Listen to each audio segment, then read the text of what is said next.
Alright, I'm going to be continuing on here shortly with the live reading of Tesla, The Life and Times of an Electric Messiah.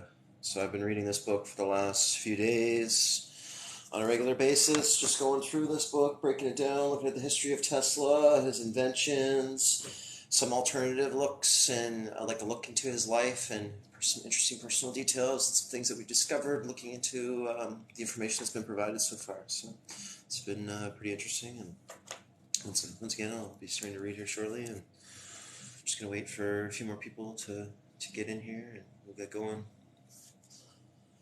But yeah, I've been reading it every night here. I'm just getting through this book, and I've posted a few of the videos so far that I've taken from the reading, so if you want to catch up and read or listen to the first few chapters and us discussing it and breaking it down, you can check out my YouTube. It's on my page there, so if that's something that interests you, feel free. And yeah, so I'm going to be starting here around chapter 9 of the book about Tesla. It's called The Life and Times of an Electric Messiah. And like I said, I've been reading it for a little bit here now, so I'm going to be meeting you shortly. And yeah, I appreciate you guys coming in, and yeah, it's been interesting so far. Definitely interesting looking into his life, and I definitely have a new perspective on him and the man that he was and the things that he did. So I know there's a lot of Tesla fanboys out there, and we're just questioning history, we're questioning what we're told, and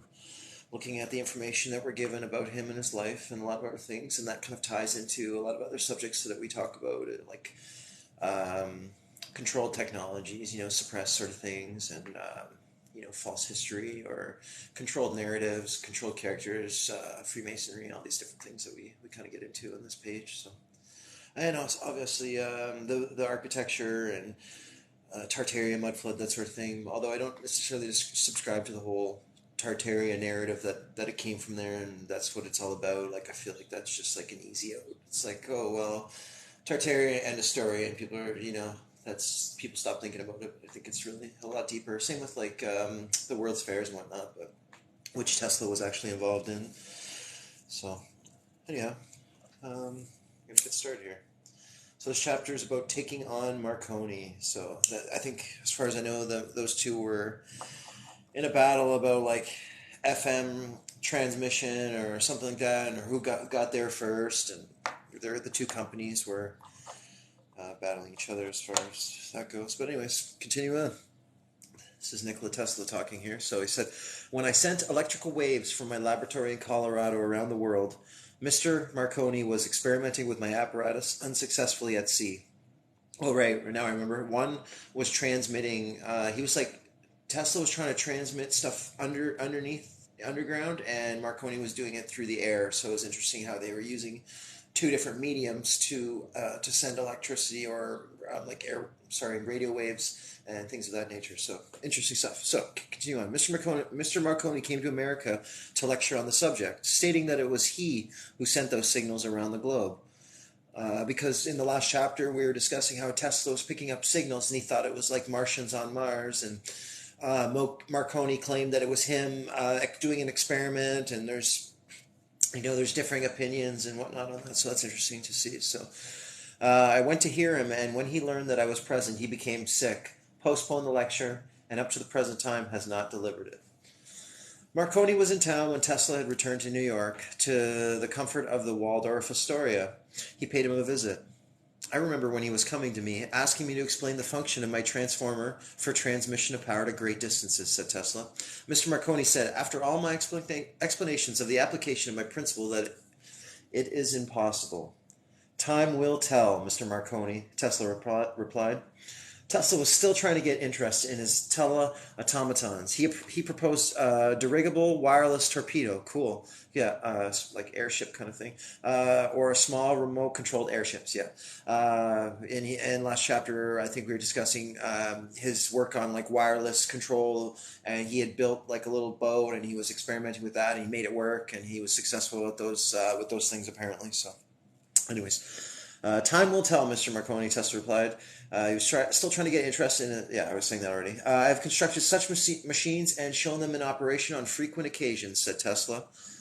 They have worked perfectly, and everybody who saw them was amazed at their performance.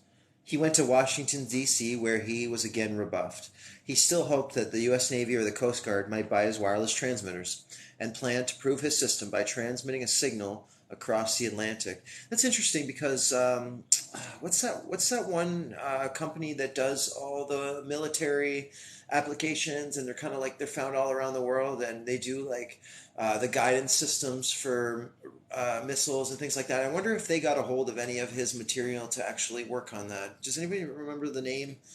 They're like a military group. Like, I mean, I was living in Halifax, and they were even out there, and they're like a big name. I just the name is escaped me at the moment, but maybe someone will come, or maybe it'll come up in what we're discussing here. But interesting stuff. So. Um,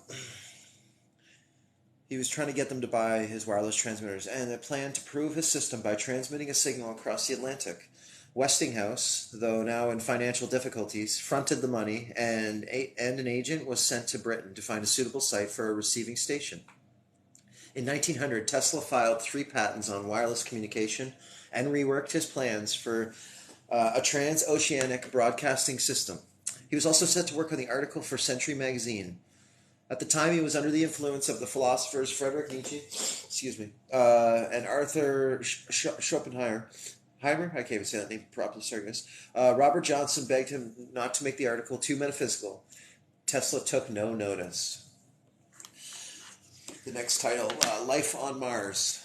As well as his scientific interests, the article covered such arcane subjects as the evolution of the race, artificial intelligence, the possibility of future human beings, living without eating, inorganic life forms, and life on Mars. However, the magazine decided they had no alternative but to publish it anyways. It was a sensation among his friends. So it's a bit of a science fiction writer in his free time, I guess, too.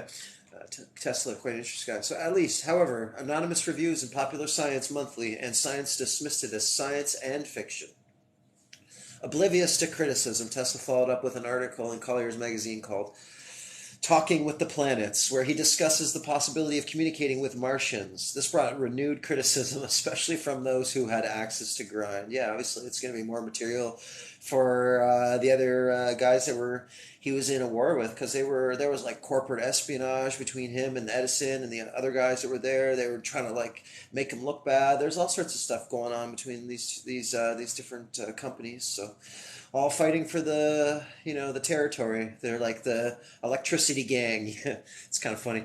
Anyway, so they all had access to grind, so they probably used that against them. Meanwhile, Tesla tried to get fresh funds out of Astor, Jacob Astor, the guy that he died in Titanic. He was anyway, so they were not forthcoming. Astor was angry with Tesla. Instead of using the money he had given him before to perfect his fluorescent tube, Tesla had run off to Colorado Springs and spent it on his wireless experiments. It's funny because yesterday in the chapter, he ended up doing an experiment, and he ended up blowing up like the generator at the power station, and they ended up like telling him, no, we're not going to give you the backup power, and you have to pay for this yourself. So he dipped out and didn't pay his bills, like ran away from his like lab and experiments and everything. Like, he's a bit of a character. Like Tesla, he's that people have all this good stuff to say about him, but like I said, there's been some funny things and funny stories and interesting things about him that we've seen thus far. Like I said, I say every night, I'm pretty sure he pushed his brother off a horse or down the stairs because he was jealous. Just a degenerate, gambling, probably had problems with addiction, this, that, the next thing, all these different stories. So him not paying his bills and dipping out doesn't even surprise me at this point. But anyways, continue on. So, excuse me, sorry guys. So he spent all the money there. So there were other problems on the emotional front. The son of his first and probably only love, Anna, turned up in New York saying he wanted to be a boxer.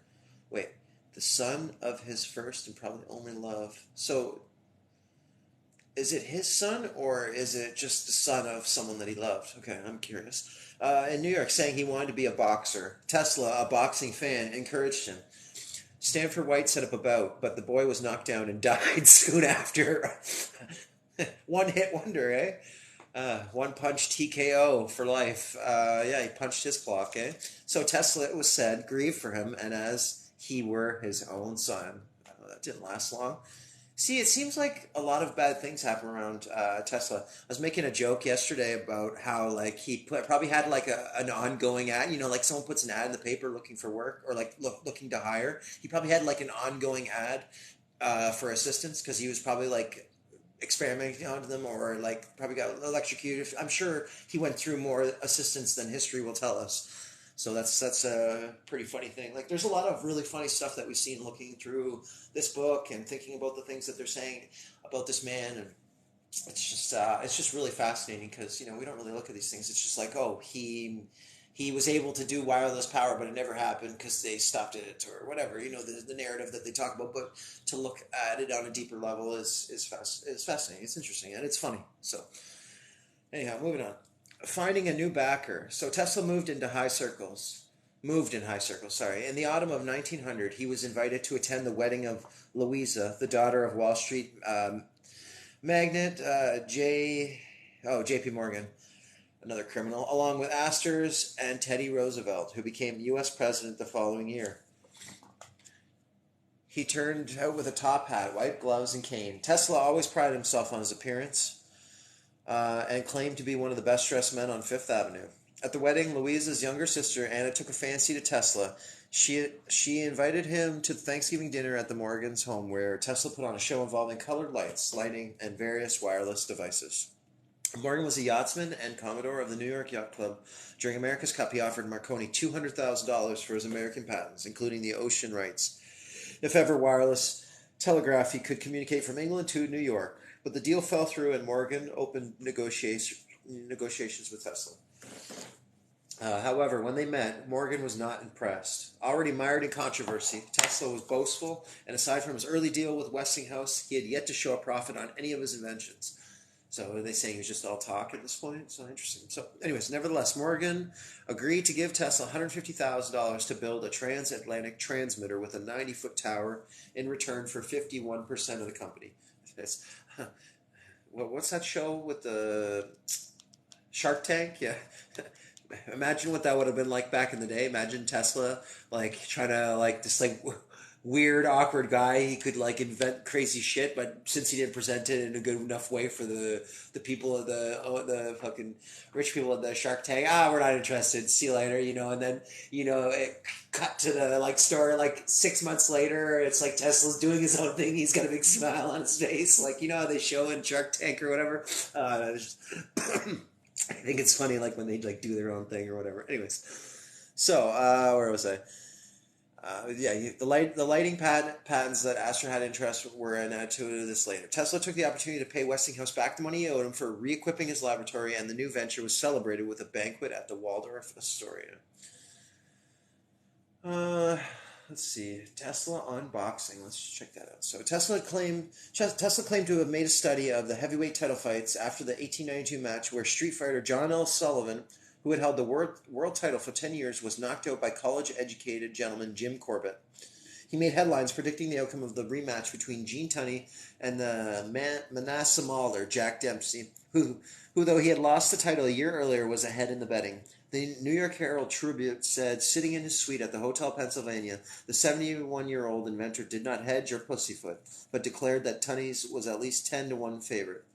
On the basis of mechanics, Tesla said, Tunney will hit Dempsey continuously and at will. He added that Tunney he was like, oh yeah, he was a gambler too. So I bet he was like making sports bets on the side. Oh, what a guy. Anyway, so he added that Tunney had also an advantage because he was single. Other things being equal, Tesla said, the single man can always excel the married man in his later years. Tesla would be seen dining with other boxers, including the Midland Mauler, Jimmy Adamek, and Yugoslav welterweight Fritz Zubek. Cool. Interesting stuff. So the World Telegraphy Center. Tesla bought a 200-acre tract of land on Long Island Sound. It was named Wardenclyffe. Oh, cool. We're getting into this. Nice. So, Wardenclyffe, after James S. Warden, the businessman who handled the deal. The plan was to expand from there in 1,800-acre Radio City, which Stanford White set about designing.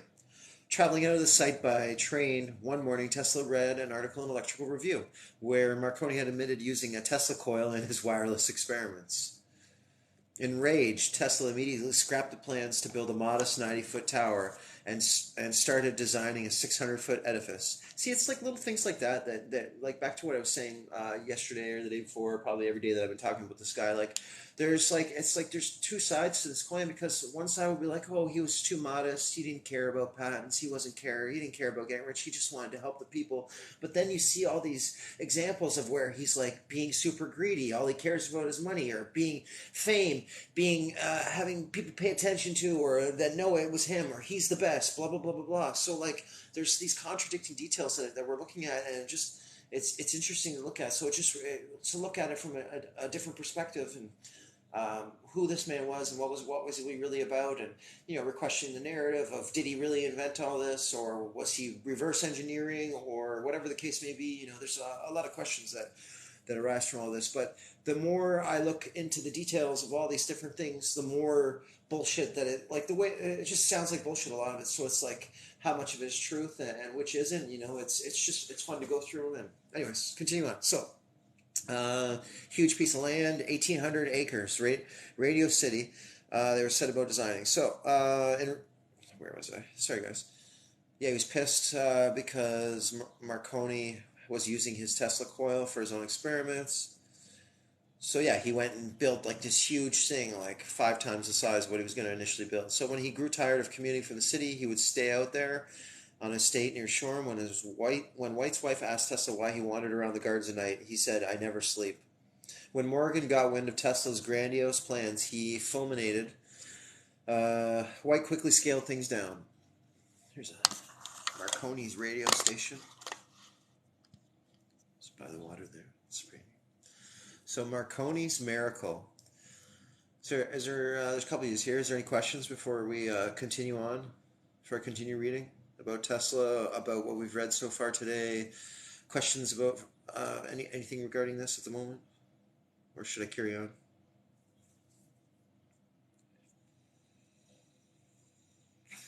Alrighty.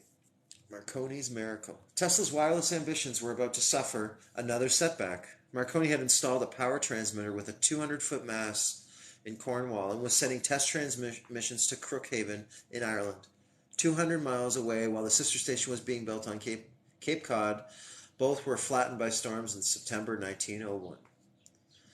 The station was rebuilt, but the aerial on the other side of the Atlantic was to be carried aloft by a kite from Signal Hill, Newfoundland. On the 12th of December 1901, it picked up a signal, 3 dots, the Morse code for the letter S from Poldhu. The age of global communication had begun. At first, no one believed it. According to Tesla, Marconi had once told him that because of the curvature of the Earth, wireless communication across the Atlantic was impossible because there was a wall of water several miles high. But weird. So, wait a second.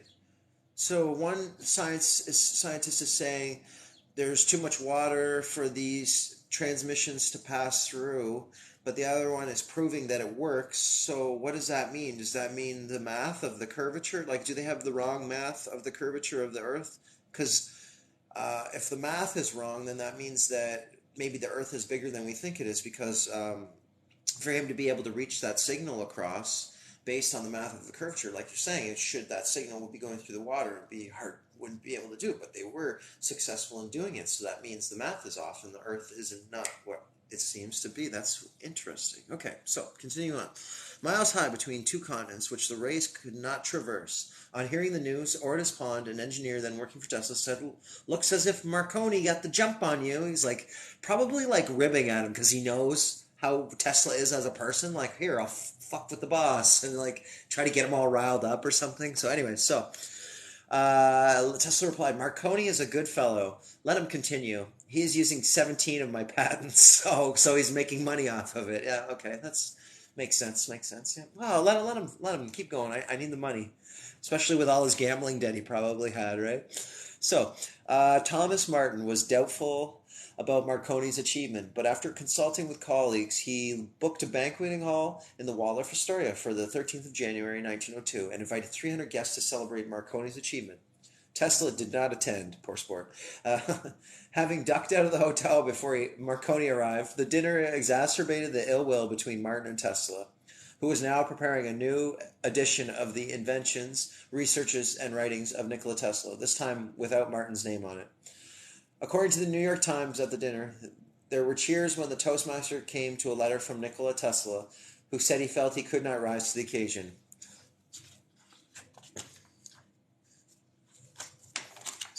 The letter went on.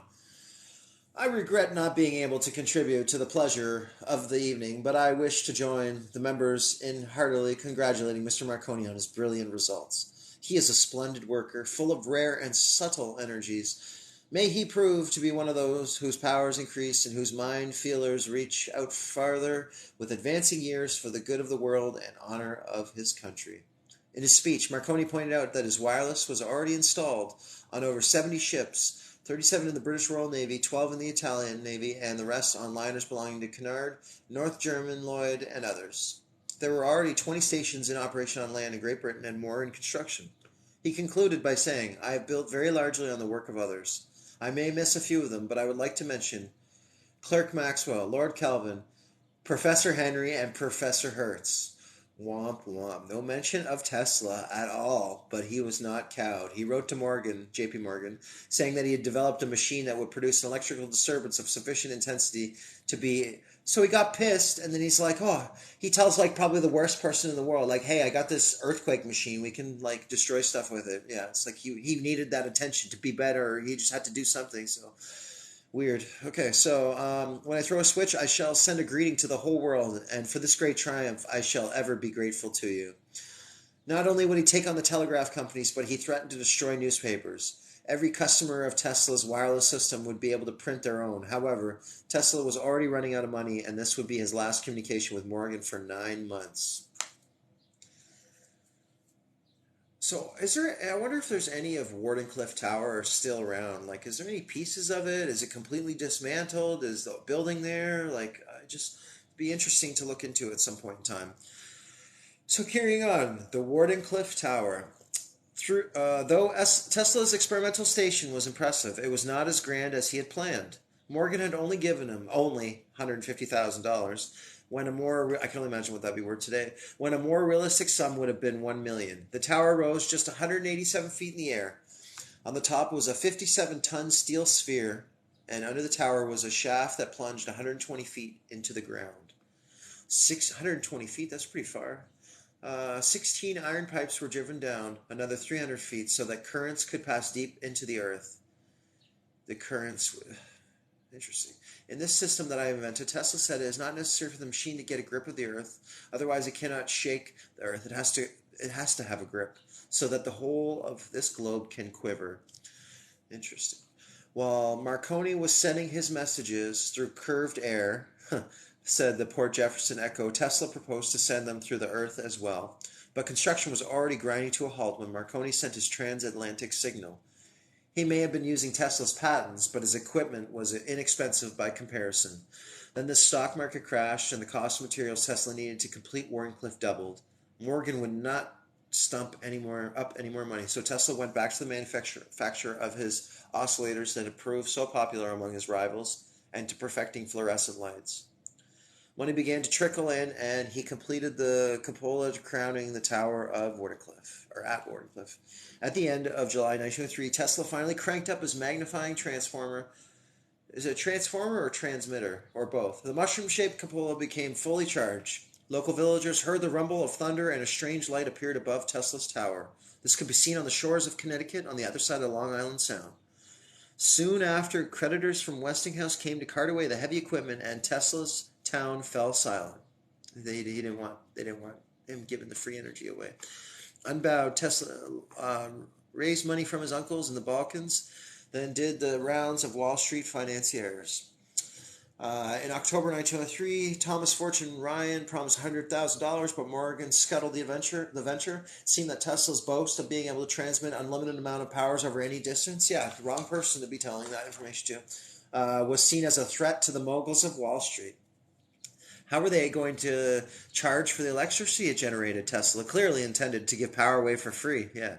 Even distributing information freely was a challenge to those who controlled major corporations. Tesla responded with an article published simultaneously in Electrical World and Scientific American.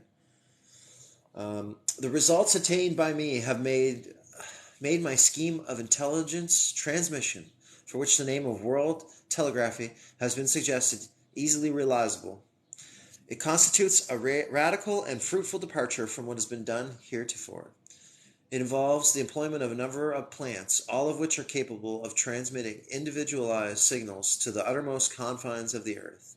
Each of them will be preferably located near some important center of civilization, and the news it receives through any channel will be flashed to all points of the globe. A cheap and simple device, which might be carried in one's pocket, may then be set up somewhere on sea or land, and it will record the world's news, or such special messages as may be intended for it. Thus, the entire earth will be converted into a huge brain, as it were, capable of response in every one of its parts. We do have like a little tiny thing in our pockets, don't we? Since a single plant of but 100 horsepower can operate hundreds of millions of instruments, the system will have virtually infinite working capacity, and it must needs immensely facilitate and cheapen the transmission of intelligence. The first of these central plants would have been already completed had it not been for unforeseen delays. He said elsewhere that if only Morgan would fund it, he would bring about world peace. But Morgan was adamant, and Tesla sought refuge in Warncliffe, only venturing out to attend the funeral of Stanford White, which was due to scandalous circumstances. Due to the scandalous circumstances, was shunned by most other New York socialites. So, what do you think about that? So he told them what he was going to do, and they stopped him, or is that just the story? Like, these are the questions I have. Like, did he really advertise that he was going to give free power to the world to J.P. Morgan, like this huge, like,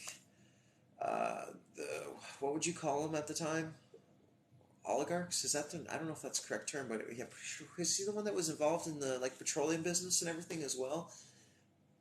I know he's part of all the shady families, but I'm trying to remember the history on him specifically. I can't quite remember right now. Maybe someone else can chime in the comments as to what J.P. Morgan was up to, but one of the one of the problematic people in the past. Some people think he was involved with the sinking of the Titanic, and it was planned, and his certain people that he was in business against or with that he wanted dead. So and he like got off the ship at the last minute or canceled his plans, and then it just happens to crash. And these people were supposedly against certain things that he wanted to do. So it's just interesting conspiracy stuff to think about. That's for sure. All right, so let's see. So there's a thing about J.P. Morgan right here. So the son of a successful financier, Junius Spencer Morgan, John Pierpont Morgan began his career in 1857 with the New York banking firm. He was a banker, which was the U.S. representative of the London firm George Peabody and Company. By 1871, he was a partner at Drexel Morgan and Company, soon the predominant source of government financing. In 1895, he became J.P. Morgan and Company, one of the most powerful banking houses in the world, so he was like a financial backer in a lot of things, like just an investor. Yeah, so he invested in the railroads. By 1902, he controlled some 5,000 miles of track. In 1891, he arranged the merger of Edison General Electric and Thomson Houston Electric Company to form General Electric. In the depression that followed the panic. So yeah, if he was a part of General Electric, then that means, of course, he's not going to want Tesla to allow any of that. He wants to charge money and make money off the people, and it's not even necessary. That's the craziest thing, and we allow it. It's not even that it's not even possible. It is possible. They just don't want it. They don't want us to be free. We're enslaved by our utilities. If you think about it, it's fucking crazy, man. Anyway, so. What else was he up to? He formed a syndicate. Oh, sorry. In the depression that followed the panic of 1893, he formed a syndicate to resupply the U.S. government's depleted gold reserve. Having financed the creation of the Federal Steel Company in 1898, he merged with the giant Carnegie Steel Company in 1901 to form U.S. Steel Corporation. The following year, he formed the International Harvester Company and the International Mercantile Marine, which dominated transatlantic shipping. He led the attempt to avert a general financial collapse following the stock market panic of 1907. Then he began amassing banks and insurance companies. Oh, I just remembered as I was reading that. So the whole thing with the Titanic as well, because it's not, the Titanic wasn't the one that actually sunk. Apparently, it was the sister ship, the Olympia, which was like in disrepair. So it's like it was like a two for one because it was an insurance fraud. Like he wanted to get rid of the ship and get the money or whatever for it. Plus, whoever he wanted to get rid of, like from the corporate world or whoever that would have been on that ship. His competition, whatever you want to call it, they got cut out, and he, smooth sailing from there on in, right? So, interesting stuff to think about. All right, so carrying on. Let me see where we're at right now. How are we doing? All right, so we're almost done the chapter. Cool. So Marconi was not Tesla's only rival. Lee De Forest had now completed his doctorate in electrical engineering at Yale. In 1901, he sent wireless messages across the Hudson River. He speeded up transmission to 30 words a minute, which was about as fast as Morse code operator could send them. By 1904, he could send a signal from Buffalo to Cleveland, a distance of 180 miles. Then in 1908, he succeeded in bridging the Atlantic. While Marconi and De Forest concentrated on sending messages in Morse code, sending brief bursts of signals, Canadian-born Reginald Fessenden realized that it was possible to modulate a continuous signal to follow the irregularities of sound. At the receiving station, it would then be possible to unscramble the signal and reconvert it to sound. This was what we know now as AM, amplitude, Sorry, I lost my train of thought there. Modulated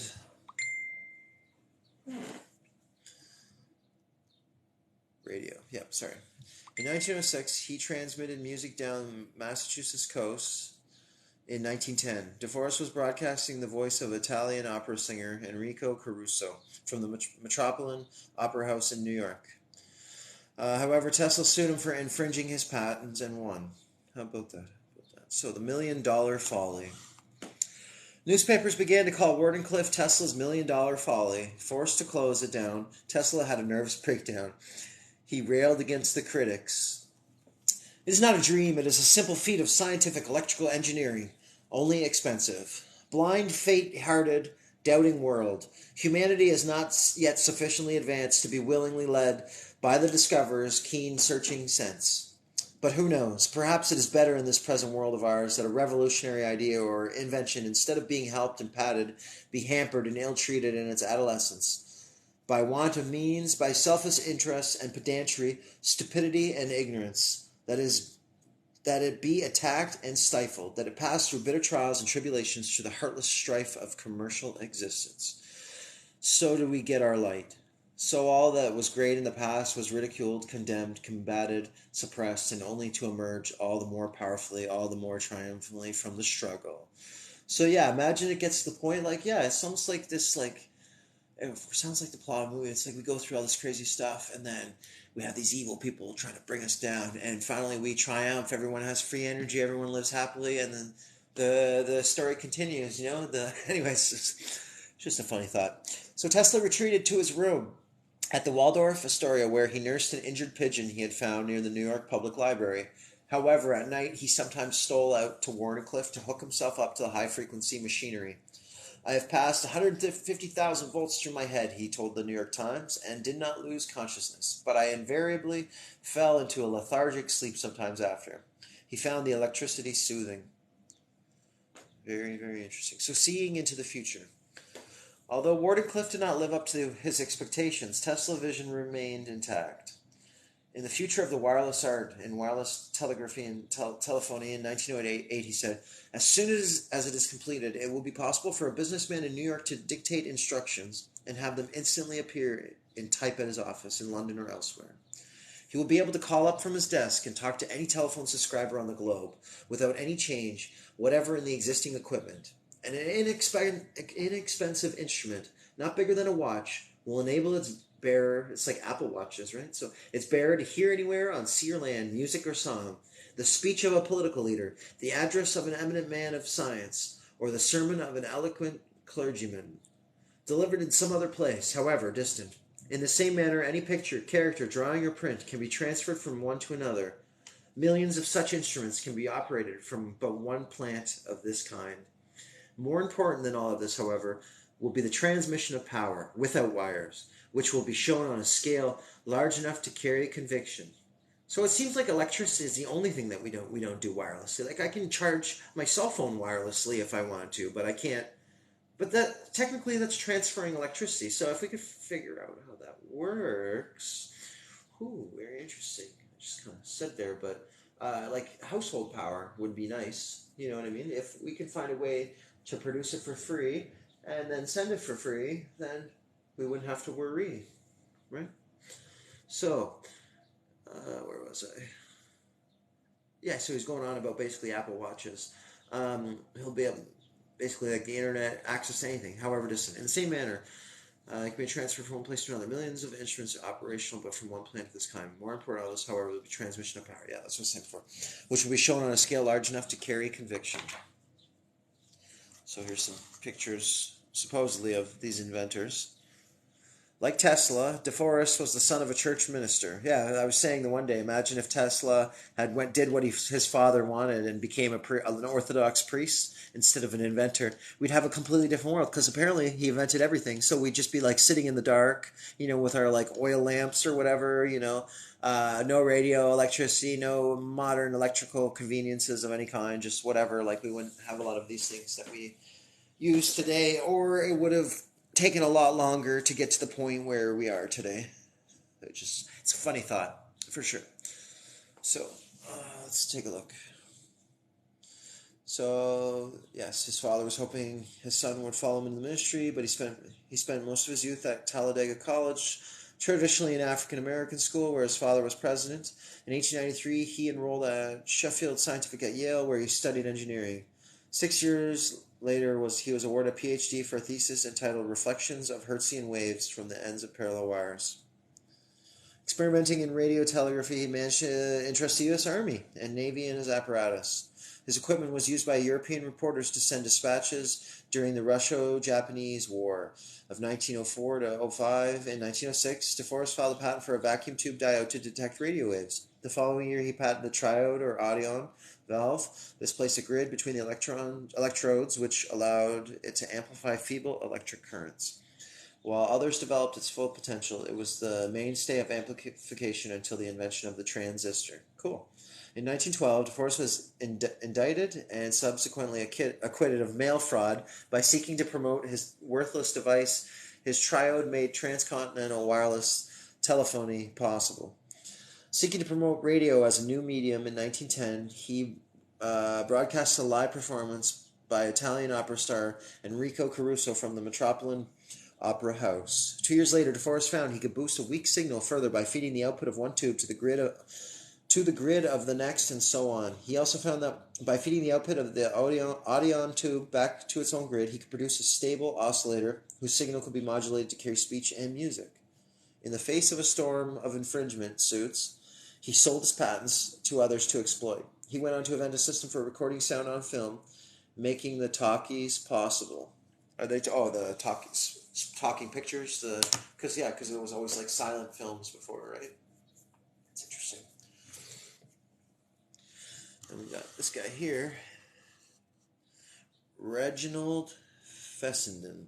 He was born in Quebec. He studied mathematics but left university without a degree. In 1886, he moved to the U.S. and went to work for Thomas Edison. He worked on a series of projects, but in 1890, when Edison suffered a financial setback, he was laid off.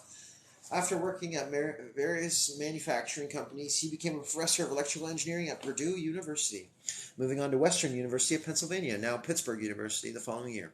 From 1900 to 1902, he worked for the Weather Bureau, adapting wireless telegraphy for weather forecasting and storm warnings. In 1900, he was granted a patent for a sensitive detector that made wireless telephone possible and invented the heterodyne receiver, which combines two high frequencies to produce an audible tone.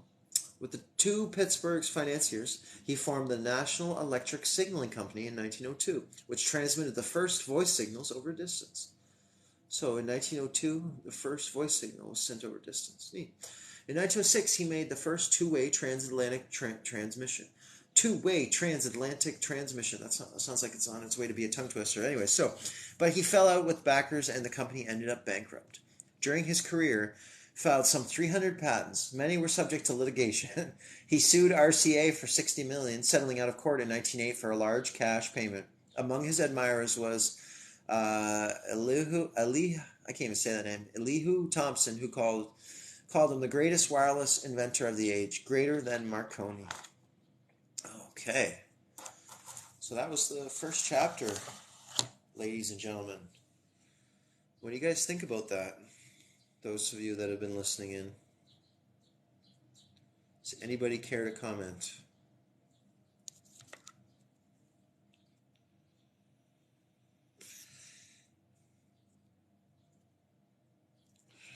So the next chapter is Fresh Dreams of Flying. So it's a quote from Tesla, apparently.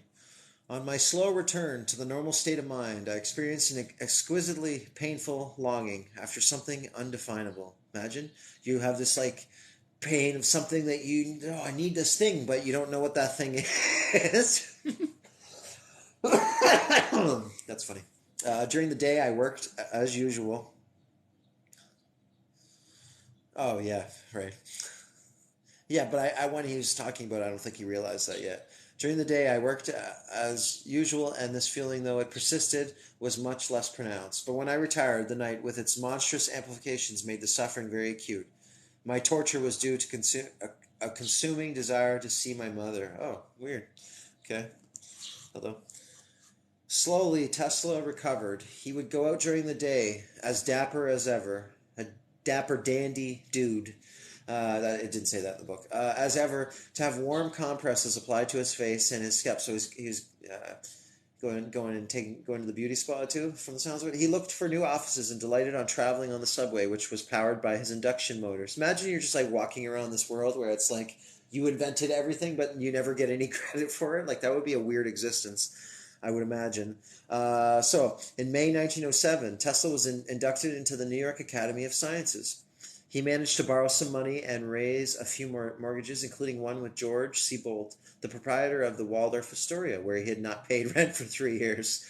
Just as he's seen, that's just more to add to it. He's dipping out on all his bills, never paying rent. I think it's interesting. So yeah, he didn't pay his rent for a long time. Just as he seemed to be getting back on his feet, came the panic of 1907, when shares plunged 50% from the peak of the previous year, causing a run on the banks.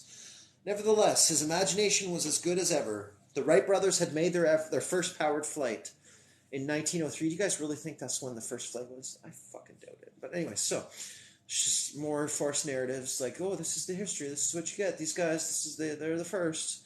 In 1903, Astor, like, you really think if Leonardo da Vinci was designing aircraft way back when, do you think it really took that many hundreds of years for them to finally reach that? No way. I don't believe that for a second. Anyhow, where was I?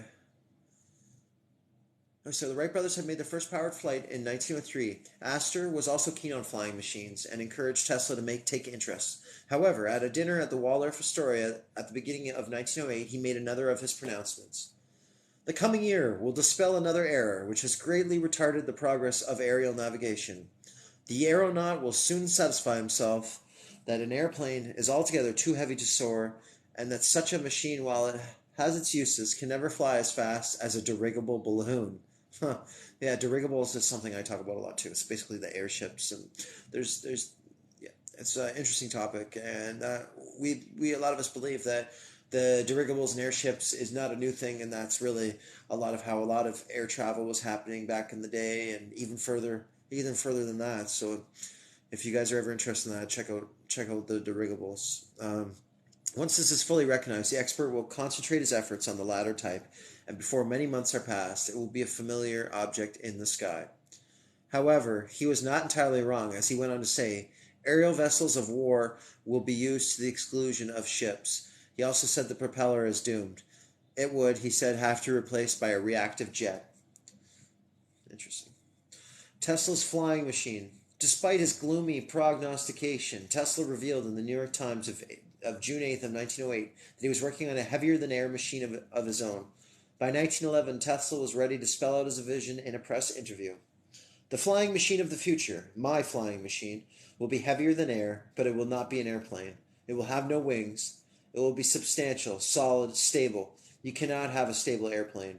The gyroscope can never be successfully applied to the airplane, for it will give a stability that would result in the machine being torn to pieces by the wind. just as the unprotected airplane on the ground is torn to pieces by a high wind. My flying machine will neither have wings nor propellers. You might see it on the ground, and you would never guess that it was a flying machine. Yet it will be able to move at will through the air in any direction with perfect safety, higher speeds than have yet been reached, regardless of weather and oblivious of holes in the air or downward currents. It will ascend into such currents if desired. It can remain absolutely stationary in the air, even a wind, for a great length of time. So some sort of electromagnetism or acoustic levitation or something or both. It's interesting to think about. So its lifting power will not depend upon any such delicate devices as the bird has to employ, but upon positive mechanical action. Tesla could not bear being left behind. See, like you see, like these little comments where they're like, "Oh, he couldn't bear to be left behind. He had to get this out," or whatever they're saying. Like, it's there's so much contradictory information about the way he was as a person, but it seemed like he had a lot of emotional problems and like very jealous, very, all he cared about was fame and greed and this, that. And then there's other times, well, they'll be like, oh, he didn't care about doing patents and he just wanted to give free energy to the world, this, that, and the next thing. So I do definitely, as I read it and on, I have more and more questions about this person and what he was really all about. Anyway, so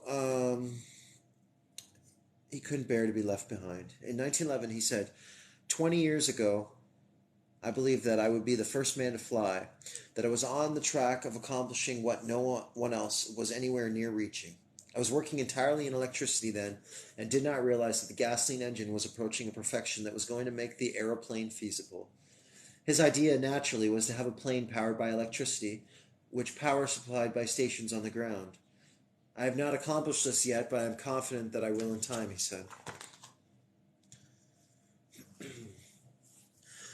The Flivver plane takes off. Tesla applied for a patent on a flying machine in 1921, dubbed the Flivver plane. Flivver was early 20th century slang for a cheap car. So it was like a beater, basically. It was said... Flivver. Yeah. Anyways, said to combine the qualities of a helicopter and a plane and could fly vertically as well as horizontally, according to the press report. It is a tiny combination plane which its inventor asserts will rise and descend vertically and fly horizontally at great speed, much faster than the speed of a plane of today. But despite the feats which he credits to his invention, Tesla says that it will sell for something less than $1,000. The helicopter airplane is a small structure with two wings about 8 feet square. It may have one propeller and it may have several, to be driven by a light but powerful turbine motor of Tesla's invention. When the plane rests on the ground, the propeller will be overheard and the wings will be standing vertically. The motor is expected to generate a terrific power that will lift the plane into the air. This can be sustained only for a short while. At the desired height, the aviator begins to tilt his plane. The wings gradually are brought into a horizontal position that puts the propeller in front of the machine. During this operation, the engine power is decreased, and at this lower power, the helicopter becomes an airplane and is operated as such. It'd be interesting to see what that would look like. They have something similar, but it's more like it's not a helicopter and a plane. It's like a plane and like jet. Like it can like hover with the jet engines because they can actually maneuver themselves and to go from a flying to a hovering position. But that's interesting to think about for sure. Where was it? The motor is expected to generate terrific power that lifted it today. So during this operation, the engine power is decreased. The helicopter becomes an airplane and is operated as such. The wings now are supporting surfaces, and except when exceptional speed is wanted for a few months, the engine will be run at a low rate. Seats for the pilot and 3 or 4 passengers are suspended from trunnions on which they can turn through an angle of 90 degrees. This enables those in a plane to sit in a normal position at all times with 2 wheelbases at right angles. The helicopter airplane is able to descend in a glide or vertically, landing easily either way, as a helicopter has a low landing velocity. Although he obtained more patents for the Flivver plane in 1928, even by then he still had not built a full-scale model. And that seems to be a regular occurring thing. Like, he comes up with a lot of ideas, but he just never really follows through. And I feel like probably a lot of people are like that. They probably come up with some genius things and just don't even bother trying to pursue them, right? So, becoming yesterday's news. By 1909, Leda Forrest, another inventor we were discussing earlier, had perfected the radio telephone, which had been adopted by the navies of Britain, the U.S., and Italy. He had cut out the spark and minimized the chances of interruption of messages. By transmitting the speaking voice, he claimed information could now be passed at a rate of 40,000 words an hour instead of 40 words a minute, which was the speed of the fastest Morse operator. Tesla was rapidly becoming a footnote in the history of wireless. Radio telephones were being set up on the top of tall buildings, and to add insult to injury, radio towers were erected on top of the Waldorf Astoria. While Tesla took nighttime rambles to the Grand Central Station, which soon boasts its astronomical ceiling, Professor William Pickering announced that he had raised $10,000 to erect a set of mirrors in Texas to send signals to Mars. Interesting. Advanced bladeless turbines. Actually, just give me a sec, guys. Drink. Any questions, comments before I carry on here?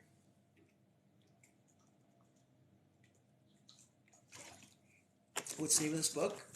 It's called The Life and Times of an Electric Messiah. It's pretty cool. I was at a thrift store like 6 months ago or something, and all the books, like the spines, like everything was placed in the bookshelf how it should be. But this one particular book was with its cover facing to me when I was walking by the bookshelf, and it caught my attention. So, I'm reading it, we're going through it, we're studying it, and just kind of going. It's been pretty funny, actually, to look back at his life and some of the shit he was up to. He's quite the character. And yeah, just looking at some of his inventions, thinking about that, thinking about wireless technology, transmission of that sort of thing, and different devices, and yeah, general Tesla information. So it's been pretty interesting so far. I've already posted a whole bunch of the books, so videos on YouTube or whatever that I've already done of the chapters that we've read so far together, and obviously the discussions that go along with it too. I'm just not just reading it, we're discussing it as well. So, and whoever else is in the comments that wants to have a discussion about it, so that's cool and all. But yeah, just give me like a minute before I continue on, and then we'll go from there. Like I said, if there's any questions you guys had to, just now would be the time before I start reading again, because then I'm not paying attention as much to my phone, I'm just reading.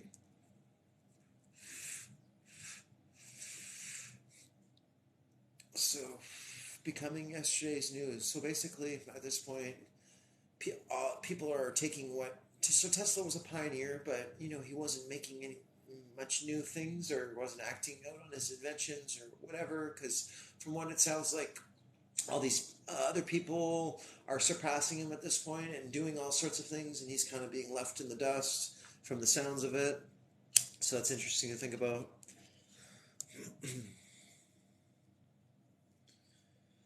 Advanced bladeless turbines. So carrying on. Considering his own experiments with wireless transmission, evidently far in advance of the times, Tesla moved on to other inventions. He came up with a bladeless turbine, which he believed would replace the petrol engine in a car, or could be used to power aircraft, ships, or torpedoes. It also worked as a pump. Just as a rotating magnetic field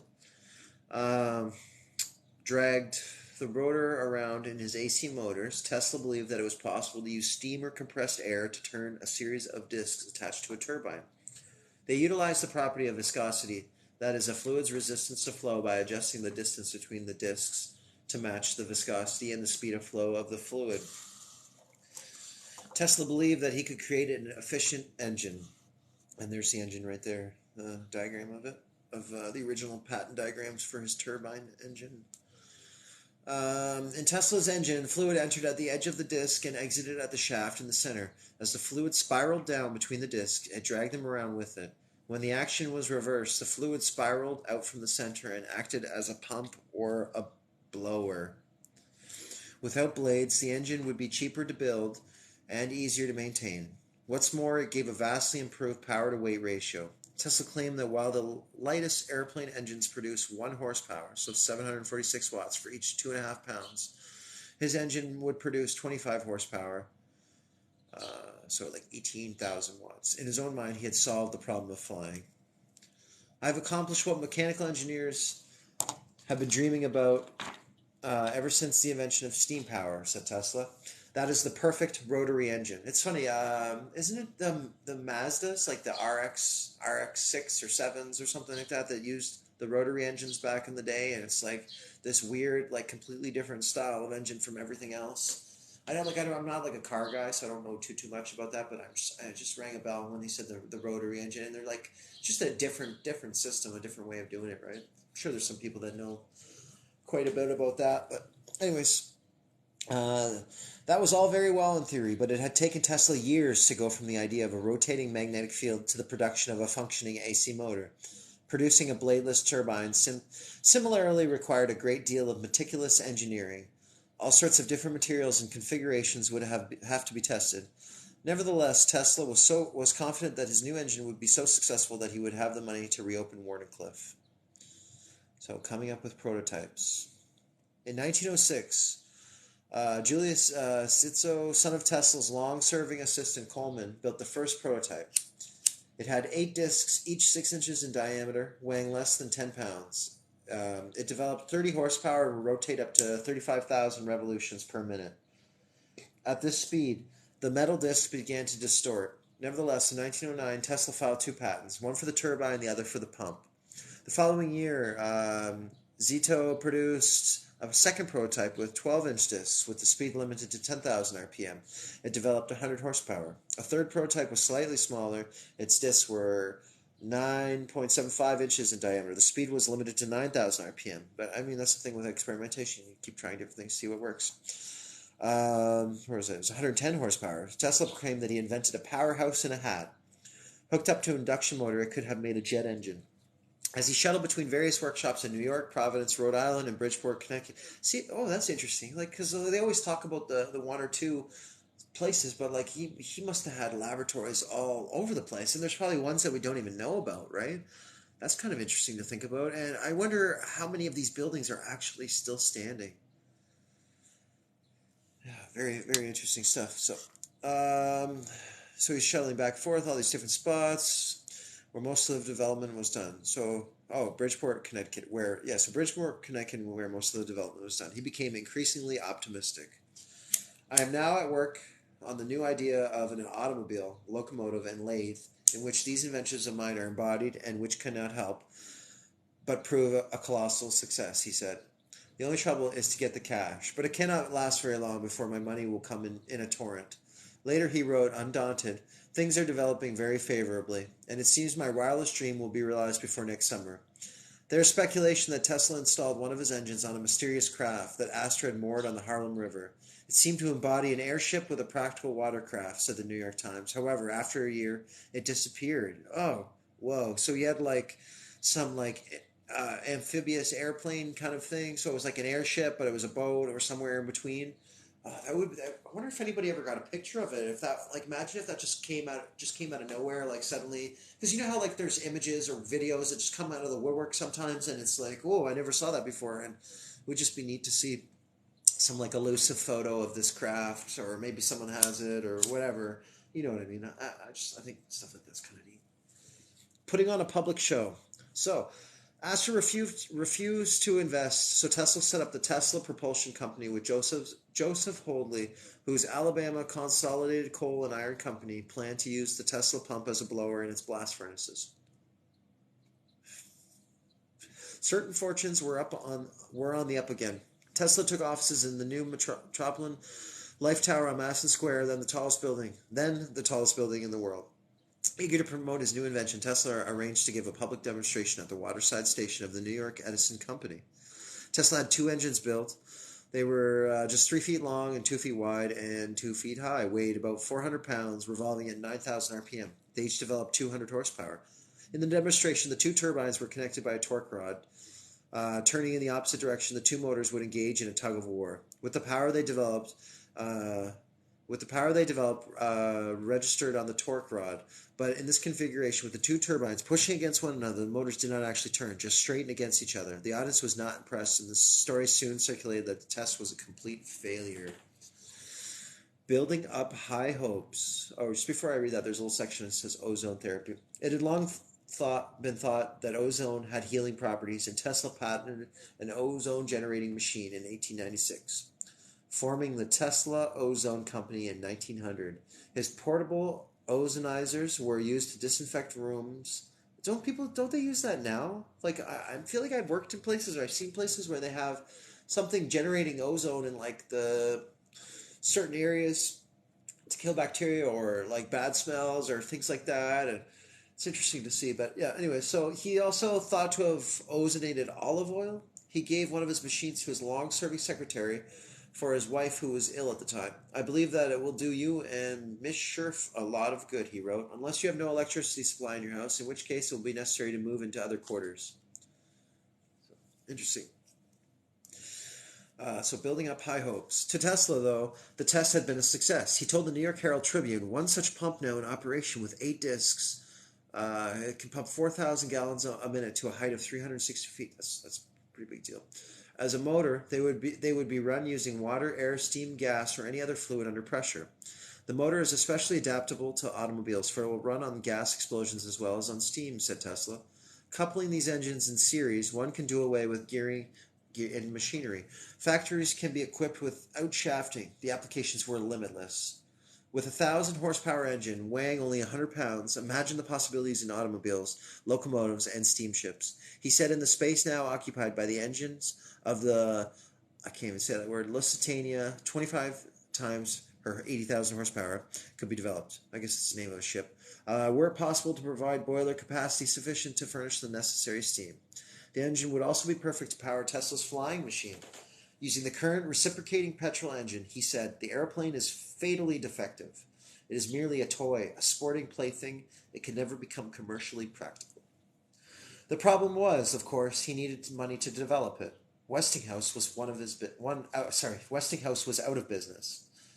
Oh, that didn't take long. Astor was not interested. Then in 1912, Astor was lost on the Titanic. The following year, J.P. Morgan also died. After his funeral, Tesla approached his son, Jack, for funding. Tesla was still hoping to get Wardenclyffe up and running again, but Jack showed no interest. However, he loaned the inventor. See, it's funny because people will like not have any interest, but then they'll still loan him the money anyways. Had no interest, however, he loaned the money anyways, the $20,000 to develop his turbine. Tesla then moved into the Woolworth building, which had taken over from the Metropolitan Life Tower as the world's tallest building. On the wall of his office, Tesla had a famous picture of him in his lab at Colorado Springs, quietly reading while huge streaks of artificial lighting cracked over his head. The picture, of course, a cheat, taken using time-lapse photography. Tesla then tried to sell his turbine to Sigmund Bergman, an old colleague of Edison's who had set up a large manufacturing concern in Germany. But the deal was not concluded before the start of World War I, when Jack Morgan became involved in Britain and France to finance the war and lost interest.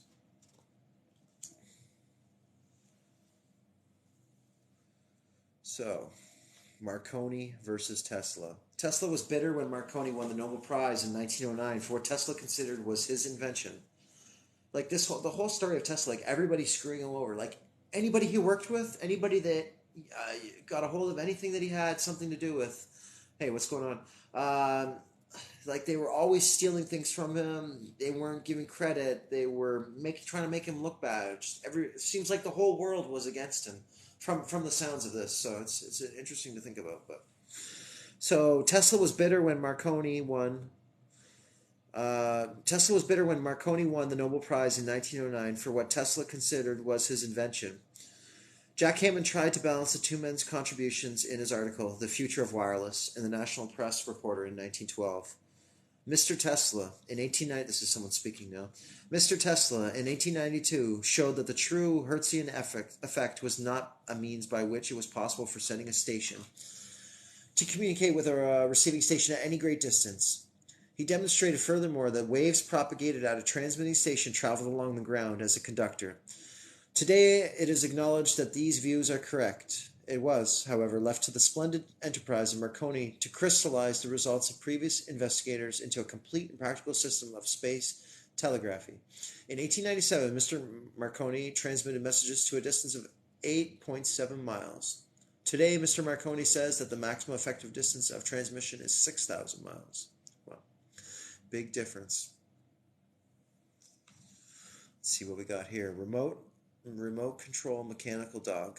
See, I do think they had automatons and like a long time ago. Maybe they've been around for longer because there's a story of like the island of Crete where they said some dude like built some robot that would circle the island to protect it and things like that. So like the idea of robots is not new at all. It's been around for a really really long time, and I feel like that's another suppressed thing. And if they've been around for that long, at this point, you know how they talk about the thing like the uncanny valley. Like, would you be able to tell the difference? Or would just they seem weird to you? You know what I mean? Because would it be possible that technology is at such a point now that there could be like organic robotoids?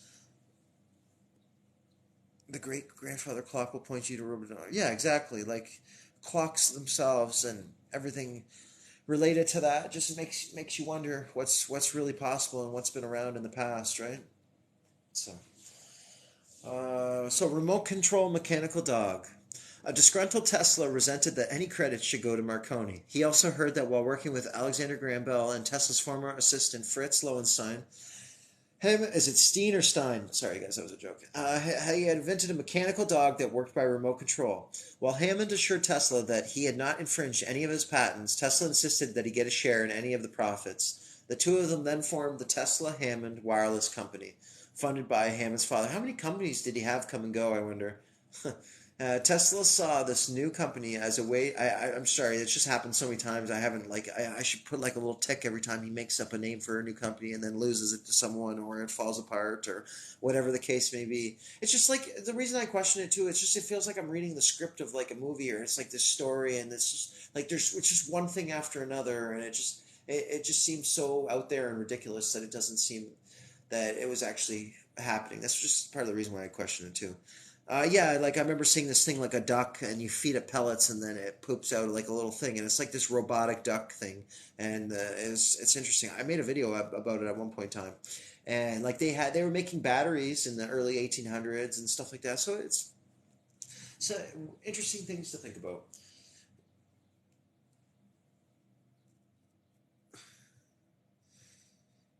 Yeah, I feel like Steam was definitely used, but the of what the actual time that it was invented is what I question. Like, you know, maybe there was a whole like steampunk area way, way, way longer ago than when we're told. You know what I mean? I look at all this stuff like when we're told historical like timelines, like oh, this is when the first airplane was invented. This is when steam power was used and utilized, or engines. This that the next thing. I feel like it's all stuff that was actually really super old and they just kind of repackaged it and that's something I've been discussing here and there. Yeah, yeah, for sure, man. Or girl, I don't know your gender. Not that it matters right now. I'm just saying, don't take it wrong. I'll just call you dude.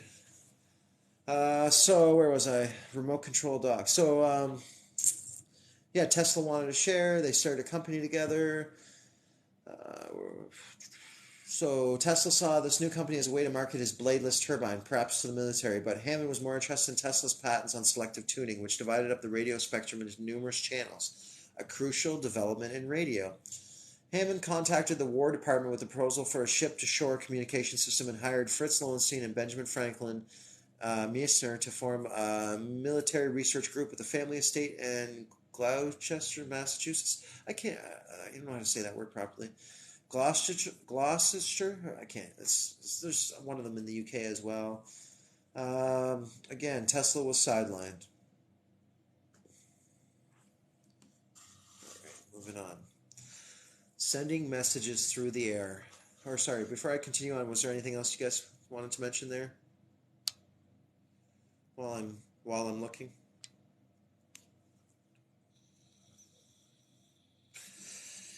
All right, so sending messages through the air. While practical work was underway, Tesla, and I'm not even going to try to say that word again. Can see the word? It's right here. Right there. Gloucester? Ah, fuck. I'm butchering this. Anyways, so he's making more outrageous claims. Just was killed for his invention on sending messages through the air. Yeah, I got lots of questions. So he's making out more outrageous claims to the convention of the National Electric Light Association in 1911. He said that he would be able to run the streetcars in Dublin by power so wireless streetcars. Like I've been talking about this too on my pages. There's images where you can clearly see there's wires, and then there's ones that you can clearly see that they aren't wired, and people, yeah, potentially.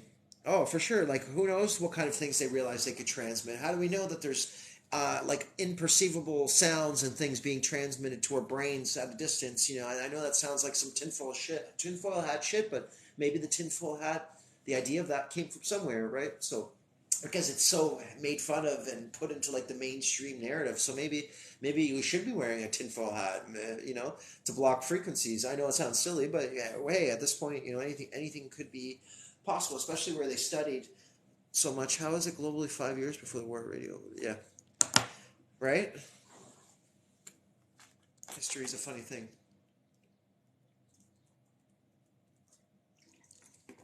It's like it's like what they say. There's three sides to every story. Their side, and the truth. So 1915, 19, that's interesting because there was times where Tesla was saying that he could transmit stuff underground, and so maybe it was like there's connected through water or some sort of thing under the earth, or whatever the case may be. And yeah, it was coming up through there's like systems, sewer systems, or whatever the case may be. Yeah, for sure, for real, for real. Okay, where did I leave off? Sending message to there, right? So you'd be able to run streetcars. Yeah, I was talking about the streetcars. I got sidetracked there. Sorry, guys. In Dublin, by a power station in Long Island City, his wireless transmitter would generate enough power to light the entire United States. Can you imagine? And I'm sure there's a way that you can like boost an engine. And I was making some drawings a while back. I was just because if you think about like okay, like in a car, the turbos, whatever, like they're bringing in more air and it makes the thing spin faster. So could there be something that you could do to these AC motors to crank them up to have them spin even quicker to create even more power, even from a small current, like talking in regards to like hydroelectricity, like can you make something simple become more powerful? Like how much generation would we need, and in how many places would we need this to happen to power the entire world? Is what I'm wondering. Like, it'd be interesting to find out.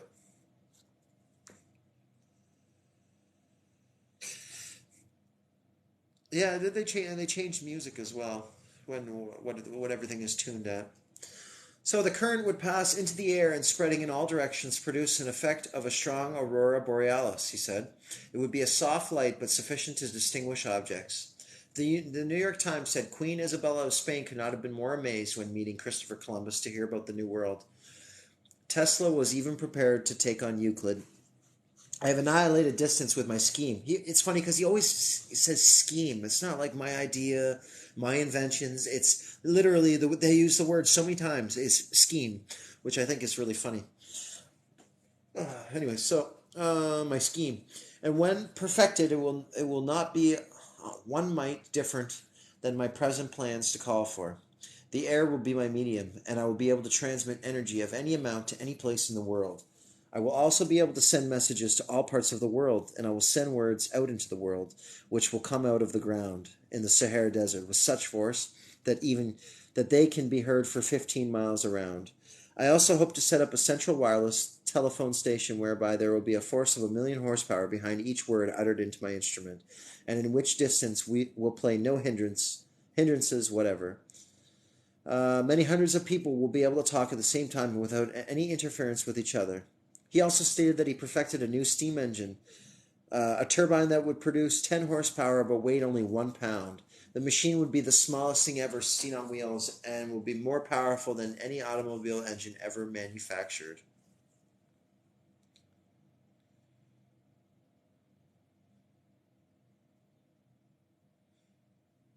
Yeah, was it like a freedom of information kind of request thing? Like they had to let people see, but they say what's his face is Trump's uncle or something was he was the one involved in the investigation of him after his death and his all his files and everything. Is that what you're referring to? Yeah, but you got sometimes we got to remember if the mainstream is showing it to you, you have to question that too, right? So maybe they're just showing us, they're showing only what they want us to see, and maybe it's so much more than that, or maybe it's like a smoke screen or a smoke show. Like that's, I always say it's like an illusionist. You're doing something with your hands because you're bringing the attention to the other one. You know what I mean? There's always something else happening on the sidelines. So it acknowledged that America was protecting Tesla from certain entities. Interesting. Yeah, maybe I will have to give that a read sometime. Um, oh, really? Interesting.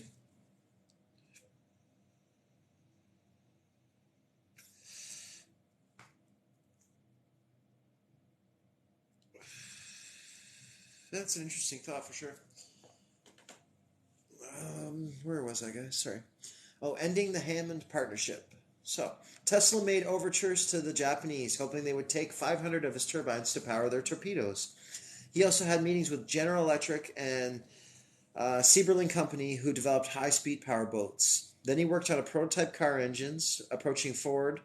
Kaiser Wilhelm II also took an interest in possible military applications, but Tesla was having problems with the design. The ball bearings wore down too quickly, as Tesla preferred to. Okay, so that is something that wears down over time in these motors. It's the ball bearings; they can seize or wear out. So why would he just invent the permanent ball bearing? I know. I'm sure there's a like. How big is the maintenance actually on these things? Right? Because you got to think about the stuff that's like down at the dam, or these waterfalls, these hydroelectric generators. What kind of maintenance is needed on these contraptions, and how often do these things need to be replaced, and how much does that actually cost? Because the thing that's doing the work is the waterfalls or the water, right? Like how much maintaining does all this really need? It just spins it, right, and creates the electricity, and then however it's been wired up will control how it flows and whatnot, right? So as Tesla preferred to work during the night, labor costs soared.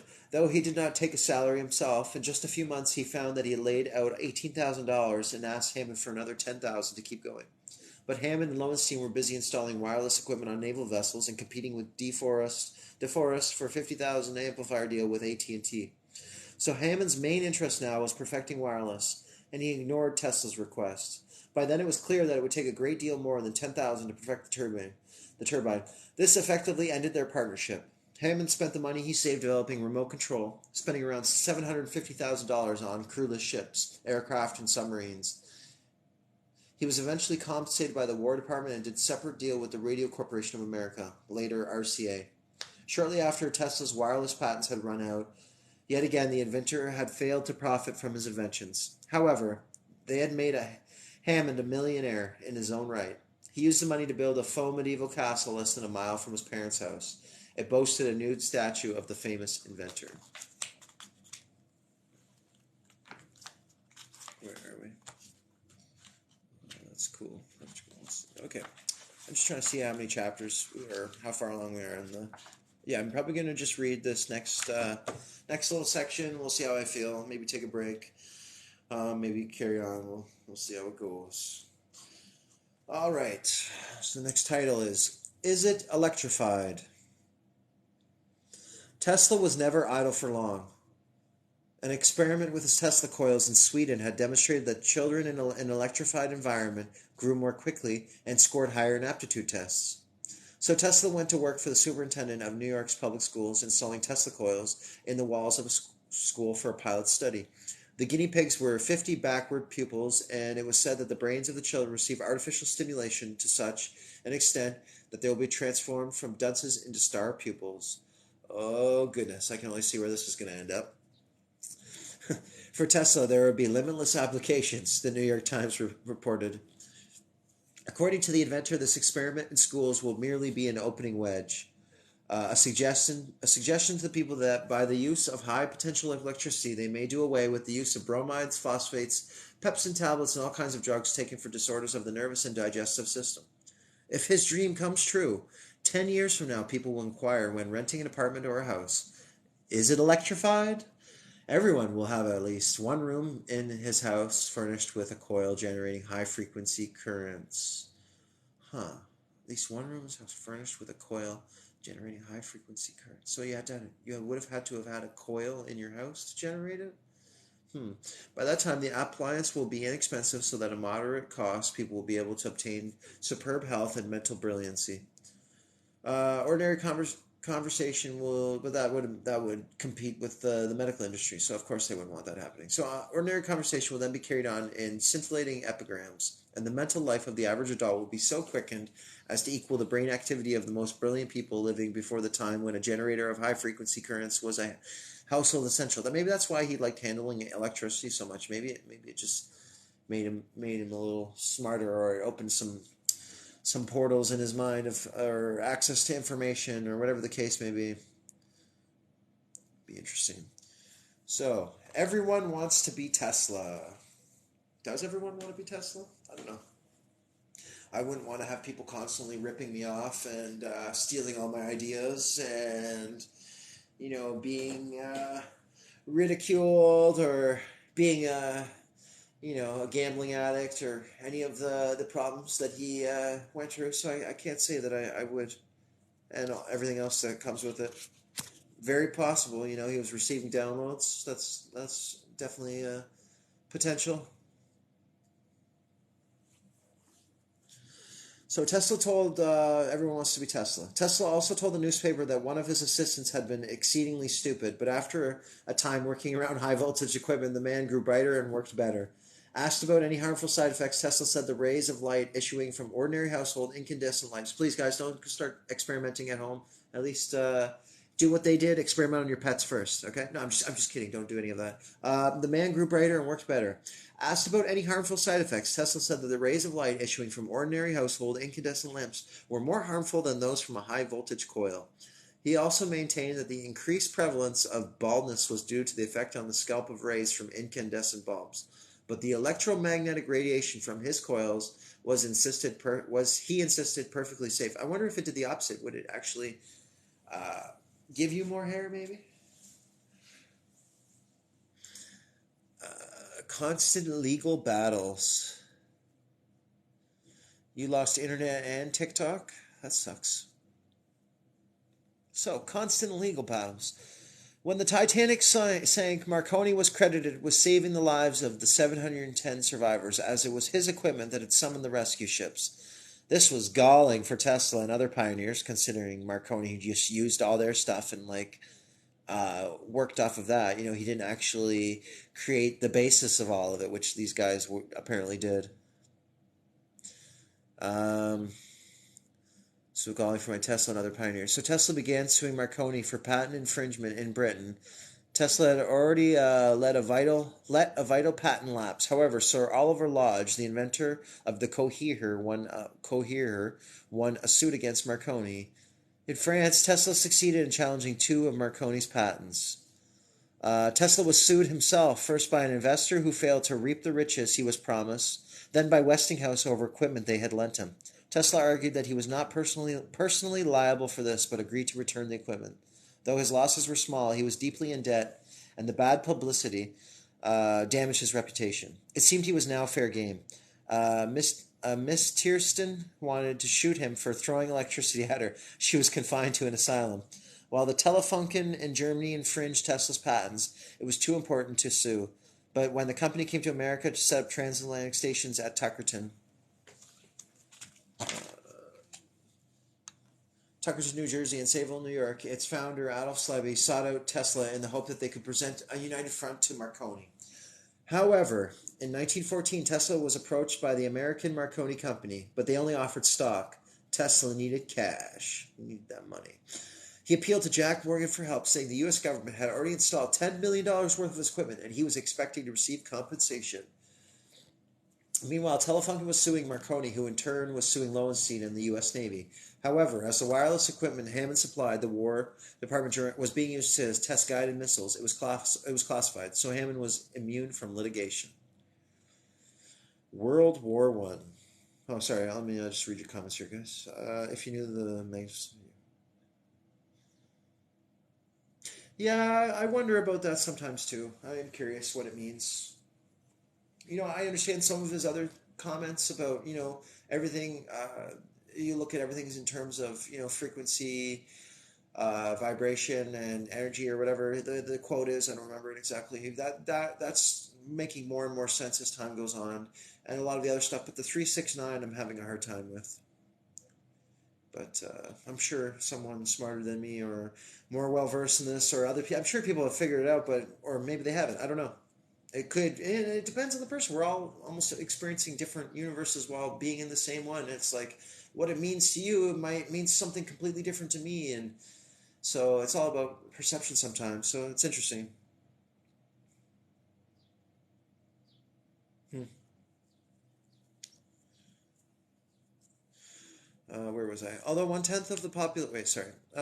Radio stations from sending. Oh, World War One. Right. With the outbreak of World War One in 1914, the British cut Germany's transatlantic cables. Consequently, the telephone stations at Tuckerton and Sayville became of vital importance. Fearing that they may be sued to used to may be used to direct the movements of battleships and submarines, the British wanted them shut down. While ostensibly neutral, President Woodrow Wilson signed a bill prohibiting radio stations from sending or receiving messages of an unneutral nature and took over the station at Tuckerton. Although one tenth of the population of the United States was of German origin, most American backed Brit most Americans backed Britain and Tesla's connections with Telefunken made him unpopular. Indeed, he was receiving royalties from their subsidiary, the Atlantic Communication Company, and was giving them advice on how to boost the output of their station at Cyville, which was on Long Island, just a few miles from Wardenclyffe. On the 23rd of April 1915, the New York Times reported that its power had been increased from 35 kilowatts to 100 kilowatts, and that two 500-foot towers were about to be erected, transforming it into one of the most powerful transatlantic communication stations. In a test transmission, where was I? In a test transmission the previous year, the New York Times had received a message from the Burgomaster of Berlin.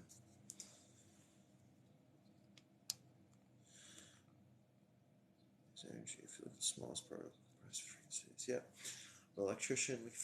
Yeah, for sure. Like, I definitely think it's something to look into for sure. There's people. There's that one guy that was doing the wireless transmitter, which is interesting, and he's on YouTube now. So it'll be interesting to see what he's trying to do and if they're going to be causing him problems in his life because he's trying to do wireless power transmission. So anyhow, where was I? Tesla's day in court. Let's look at this for a sec. What do we have here? Tesla transformer with sealed mercury interrupter for low tension work. So it's a bunch of different things that he's designed. Neat. Okay. So Tesla's day in court. Marconi won its case against Lowenstein, but lost its suit against the U.S. Navy. In preparation for the case, the Assistant Secretary for the Navy, later President Franklin D. Roosevelt, reviewed Tesla's 1899 file at the Lighthouse Board. In it was a letter asking Tesla whether he could supply wireless telegraphy apparatus. A review of Marconi's patents was also made.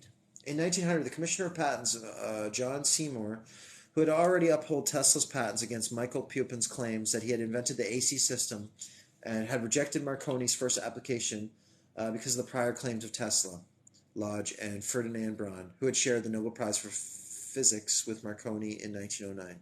In 1903, the Patent Office wrote, Marconi's pretended ignorance of the nature of Tesla's oscillator being a little short of absurd. The term Tesla oscillator has become a household word on both continents, that is, Europe and North America. In 1904, after Seymour had retired, Marconi had been granted a patent. This was being contested in Telefunken's suit against Marconi, now going to trial. The Brooklyn Eagle reported that some of the world's greatest inventors were on hand to testify, not least Marconi himself. He arrived in New York on the Lusitania in April 1915, telling reporters that he had seen the periscope of a German submarine on the crossing. The press were on his side as Italy sided with the Allies in World War I. Also appearing for the defense was Tesla's old adversary, Columbia professor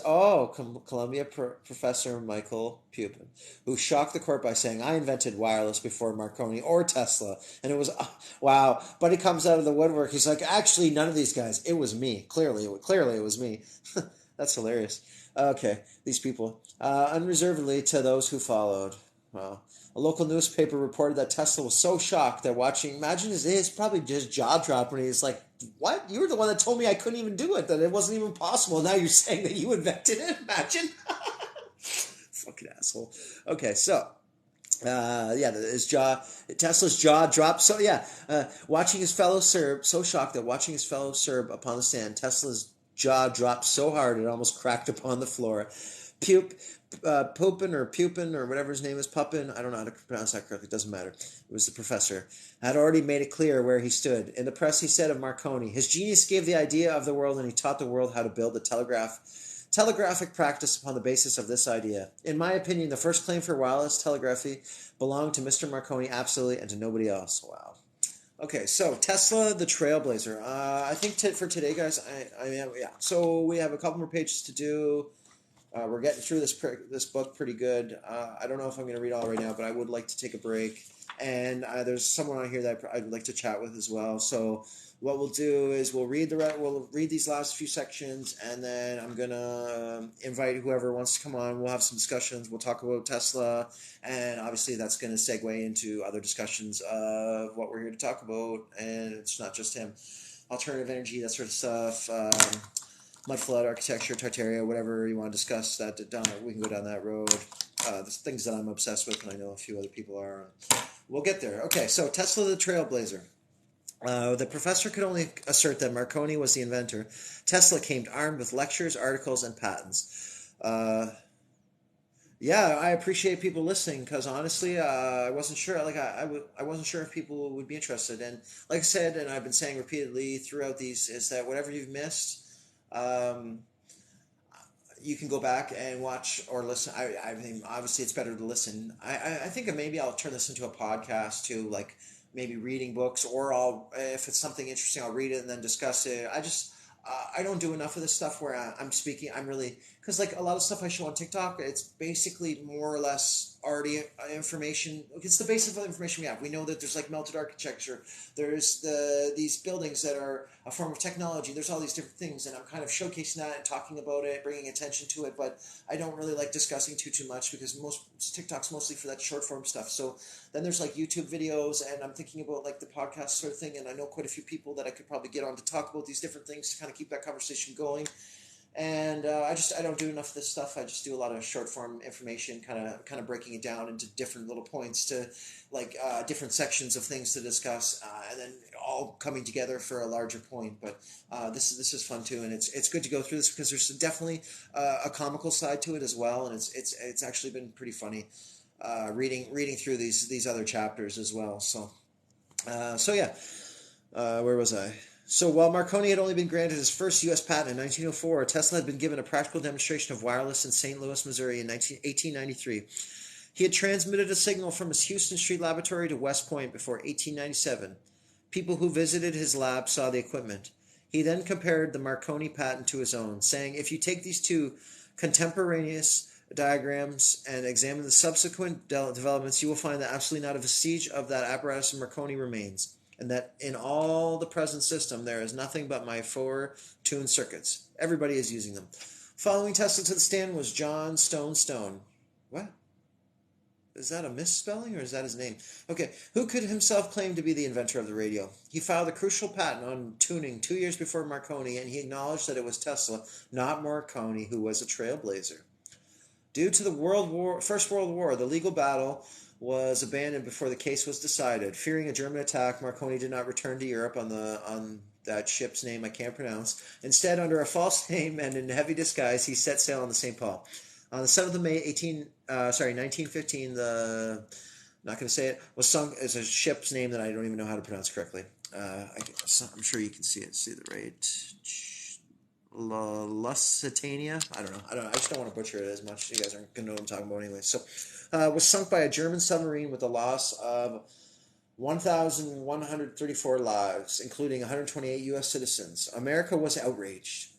It was already suspected that the telephone radio station was passing coded messages to submarines. 2 weeks later, the New York Times reported that the Germans had developed air torpedoes which were dropped from zeppelins and controlled by wireless, the very thing Tesla had claimed to have invented.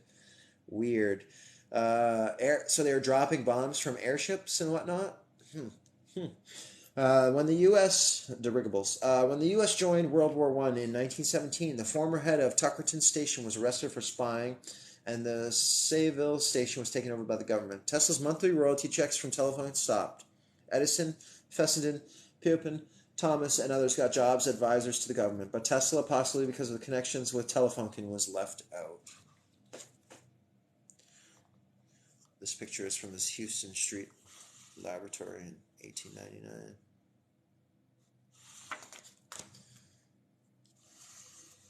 Alrighty. When working with X-rays, Pupin again ignored Tesla's contribution. It was he who introduced Marconi to Tesla in 1900, but he also helped facilitate Marconi's cooperation with Edison, earning him once more the enmity of Tesla. When Pupin was on his deathbed in 1935, he got a secretary to visit Yugoslav diplomat Stanko Stojkovic and asked him to plead with Tesla to visit, who wanted to make peace with him before he died. Tesla said that he would have to think about his request overnight. The following day, Tesla turned up at the hospital. In Pupin's room, he approached the bed with his hand extended and said, How are you, old friend? He was overcome with emotion. They were left alone to talk. Tesla said they had agreed they would meet up again, but Pupin died immediately after Tesla's visit. He could finally rest in peace. Reconciled at last, Tesla attended his funeral. Imagine. Karl Ferdinand Braun. Born in Germany, Braun received his doctorate from the University of Berlin in 1872 and held a number of academic posts. Before becoming director of the Physical Institute and professor of physics at the University of Strasbourg in 1895. In 1897, he developed the first oscilloscope, or Braun tube, to study alternating currents using a beam of electrons in a cathode ray. From this, television tubes were developed. He went on to study why early wireless transmission was limited to 9.5 miles. Concluding that the limiting factor was the length of the spark, the solution was to introduce a sparkless antenna circuit, which he patented in 1899. He also developed an antenna that directed the transmission in one direction. The Nobel Committee recognized that he had made considerable improvements to Marconi's apparatus and awarded the Nobel Prize to them jointly in 1909. Braun traveled to New York in 1915 when the U.S. joined the Allies in World War I. In 1917, he was detained and as an enemy alien and died before the war ended. Interesting. Okay, so that's the end of that. So we're getting down to the last. There's like 2 or 3 chapters left, which I'm actually like 2 chapters left, and I want to take a break from reading. I'm starting to like trip over my words, anyways. So we'll carry on another, maybe tonight, maybe tomorrow. I'm not sure yet. We'll see. But tomorrow is going to be the Nobel Prize, or later today. Really depends how it goes. But yeah, the next few chapters are pretty interesting. There's quite a few to discuss, a few things to discuss, some cool pictures to go through. And yeah, so that's going to be that for now. Let me put my handy dandy bookmark in, close that off. We'll leave it on that. All right, so does anybody want to jump on and have a little discussion here about Tesla or whatever, what I've read today? Whatever the case may be, you just have to go in the guest box or whatever and jump on. We'll talk about it.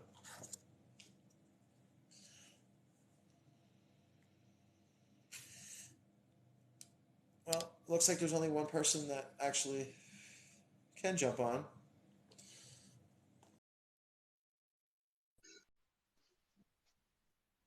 What's going on, brother? Hey man, how's it going? Good.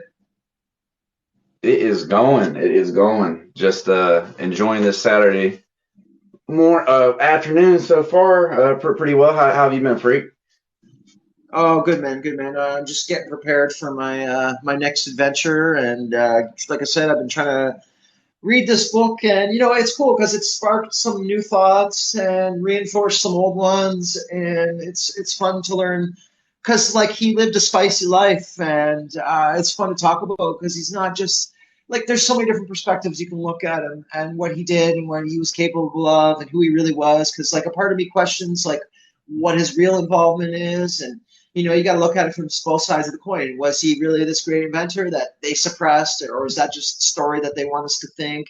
Did he really invent anything, or was he just a figurehead? It's things to think about. Or the information that he has, did he get that from somewhere else? Did it just randomly appear in his head, or like someone suggested, did he receive it download from the Akashic records? You know what I mean? Things to think about. Absolutely, absolutely. And that's what you got to do is you got to go through books like that. You got to have open discussions like this and, pick out pieces of informations that seem to be almost narrative written, kind of how we were talking about in the comment section the other day on the video when you were reading from that book, and to Right. really objectively realize when, you're being fed BS, if it looks like a duck, quacks like a duck, it's a duck kind of, notion. You could just really don't be like, oh, well, it says it right here in this book, so it's got to be true. No, like we should be having these discussions, pointing that kind of obvious, fabricated narrative thing out of books like that. It's And not, and it's not just this guy. It's a lot of it. It's our textbooks. It's our history books. It's all these different things that we need to be questioning because the more that you look into it, the more silly a lot of these stories are. absolutely, absolutely. And you start to notice more and even quicker. The more you do research the BS up front, you're like, the first two sentences, you might be like, this is absolutely Yeah, you ridiculous. start laughing. Yeah. Yeah, this is like a comedic satire or something. It's like the way they were describing Tesla the other day with him being almost this kind of a, rock star, idea. Yeah. It's just absolutely ridiculous. And obviously, I think I saw earlier you said that you were going to be going to look at some star forts. Yeah. Yeah. So absolutely. So talking about the topic of Tesla and stuff, I think when you go look at places like star forts, like I stay here in Pensacola. There's what's that one star fort around us, babe? They got what fort? What is it? Jackson up there? Not Isn't there a Jackson, Fort but Myers or something?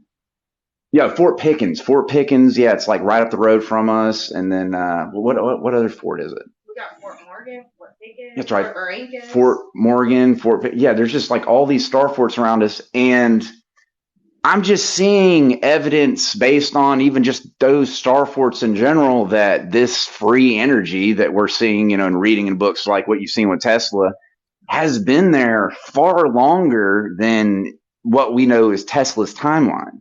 Exactly. Exactly. I agree 100% on that one. So that's why I question a lot of this stuff too. Like, I don't think he was inventing it. I think he just was either he was understanding, either I'm not saying it's not possible that he wasn't a genius or wasn't good at science or whatever. I'm just saying, I think he Absolutely. thought, or he saw what was already around or available, or the old technologies, or he had access to some information, or it was like how they use scientists to figure something out. They're like, okay, we have the basis of whatever, so they used him to decode it or reverse engineer it, and then kicked him out of the way and see you later, discredited him, and blah blah blah. You know what I mean? Absolutely. And it's even illustrated in that book you have there and just other documentations that, they say is Tesla or whatever, or that is on Tesla's works.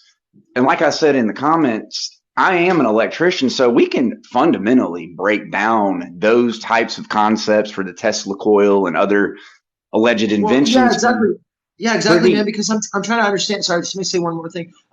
When you mentioned about electrical components and things like that, we're looking at some of these buildings and these monuments. Like there was a star fort that I visited. I got a video of it somewhere, and literally there's this like little monument off to the side of the star fort, and it looks like a spark plug or some sort of device, and it's just you have these other things, but I don't fully understand the components of electricity. So that would be something really important for you to do because of what you know. You could be looking at this building and be like, oh, that's a capacitor. Oh, that would be more like this or that. You know what I mean? This. Being able to explain the in terms of an electrical component side by side of that particular piece of architecture, that would be really beneficial because I've been thinking lately that's something I would like to do. I'd like to understand more about the actual components themselves. Like I can understand, I look at it from I look at these buildings like, okay, this is a piece of technology, but I don't fully understand it. So that would be really important on your part to add that to the equation, right? Absolutely, absolutely. And the thing about it is my personal theory, because I mean, I've only been looking into Tartaria and other kind of conversation pieces like this, Shape of the Earth, etc., Right. for roughly over a year and almost a half. So Oh, okay, there's okay. still a lot of things that I'm learning, but I'm red, quote unquote, red pilled enough to where I still have a fundamental opinion, Right. I guess you could say, with what I'm interpreting by, seeing this Tesla technology, the way it's presented, and Right. comparing it to, Tartaria or Antiquitech or anything like that. And what I'm seeing in my personal, theory on this is, yes, you see what appears on these buildings to be capacitors, resonators, isolators, spark plugs, all these other different modern day or quote unquote modern day, electrical components. But Yes. what I'm interpreting from all of this is we're using all of these things, yes, in an electrical context, but I don't really think, from what I'm understanding, especially in the conversation of ether and ether fields or torus Hmm. fields, or, whatever name you want to put on that, free energy itself, is we're using these things in a very primitive way. And don't get me wrong, I'm not saying that in a way that, because a lot of people, they don't understand, fundamentally even understand basic electricity or what's, said it, because a lot of people are like, oh, that's the top of the line and all this. No, like what we're seeing in these buildings, we don't really know if that is an isolator in the sense of the way we use it in an electrical ramification. And that's what I meant in the comment, is figuring out the ether, specifically how they were using this in Antiquitex, a whole nother realm of study, if you will. Yes. You have electrical, quote unquote, theory, right? But we're talking about a different field entirely. So yes, it's actually quite simplistic. That's why there's a lot of electrical engineers out there and other what would be said in modern society to be very intellectual individuals in a specific occupation that can come to the conclusions that these electrical components do this and this and this pretty simply. But when we start talking about these buildings and stuff, brother, we are all putting that aspect together collectively, because like I said, it's a whole nother realm or field of study, quite literally, Yeah, because there's definitely a few different things going on with that, because you have one side of it where you and I have probably discussed this already, is the idea of hydroelectricity and how that makes more sense than harnessing electricity straight from the ether and some sort of collection systems or whatever the case may be. Now, not just because I don't fully understand it doesn't mean it doesn't exist. I'm just saying what's more easily applicable and makes more sense based on the evidences that we found, such as the use of all these canal systems and waterways and the positioning of them around the businesses or these factories and everything. These places, like I was walking by a mill today, and it was like one of the largest flour mills in the upper wherever, and it was right beside a canal. And they said specifically it was powering it. So, but they didn't say electrically, just the mill or the wheels. But obviously we think they were using electricity as well. So, and just one more thing I wanted to say about all the electrical components that we have today are all like small and compact, but they're still made of all the same things. Like it's harvested from the earth, all these different pieces that we need for the electrical things. Now you picture these buildings, they're just a larger scale component of those smaller devices, that we have today, right? But it's all the same. absolutely. Absolutely, but we're also talking about on a macro scale when we're on the conversation of these buildings, Tartaria, etc., that these buildings themselves were on a mass grid system. Of course, it looks like an electrical component because what we have now is a shim fabrication of what was, if you will, but we don't collectively understand it well enough. But that's why I told you the other day, I don't know if you've seen that 1981 Ether video from the Russian the Russians back in 1981 that's on YouTube. And it's about a 15-minute video. And I've learned about it, I think about a month and a half, probably about a month and a half ago on Blade Truth's channel. And I've watched it probably 20 times. And I try to watch it a lot because it's quite literally a lesson on how the ether works from a scientific perspective. Because this Antiquitech, from my understanding and the way it's broken down in the video, and it's pretty insane. Okay, so what we're experiencing, we're in this, we're in this reality matrix, we're in this ether. There's so many different names we can give it, right?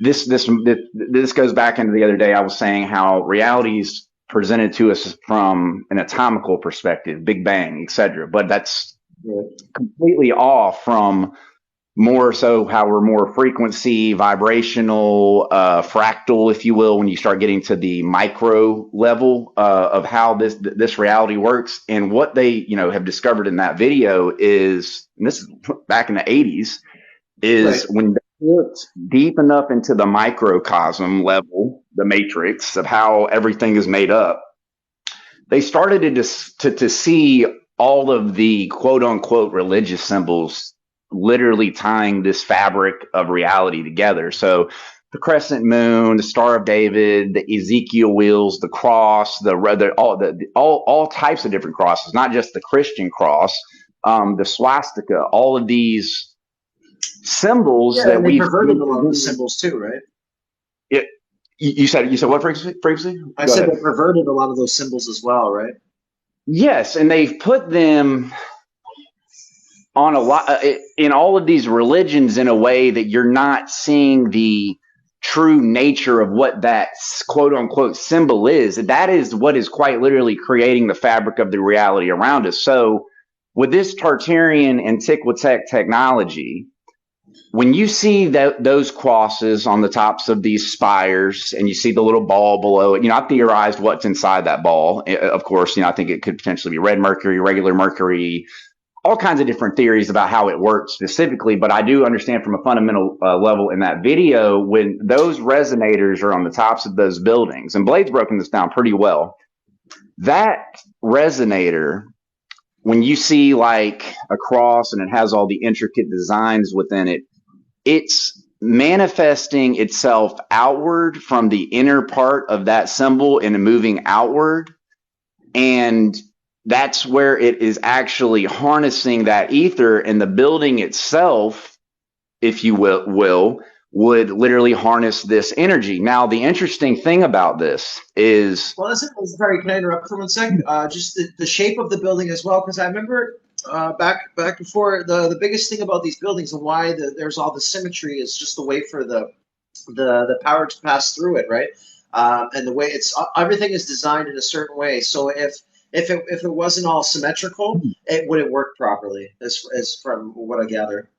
Absolutely. And the thing about it is it describes, like I said, in the video, how not only do the symbols for these resonant quote unquote symbols, that's how it's interpreted in the modern mind. It's far beyond a symbol, because you can obviously use it for free energy. But those antennas, if you will, I don't even like to call them antennas because that's not what it is. Like I said, it's more like a resonator. Like it's literally using the ether around it to harness free energy beyond anything we can imagine. It actually says in that video, 10 to the 72nd power is what the energy compared to electricity is. So it's far beyond any kind of power we have or free energy that we talk about in the modern day. But those components have got to be perfectly symmetrical, but not just perfectly symmetrical.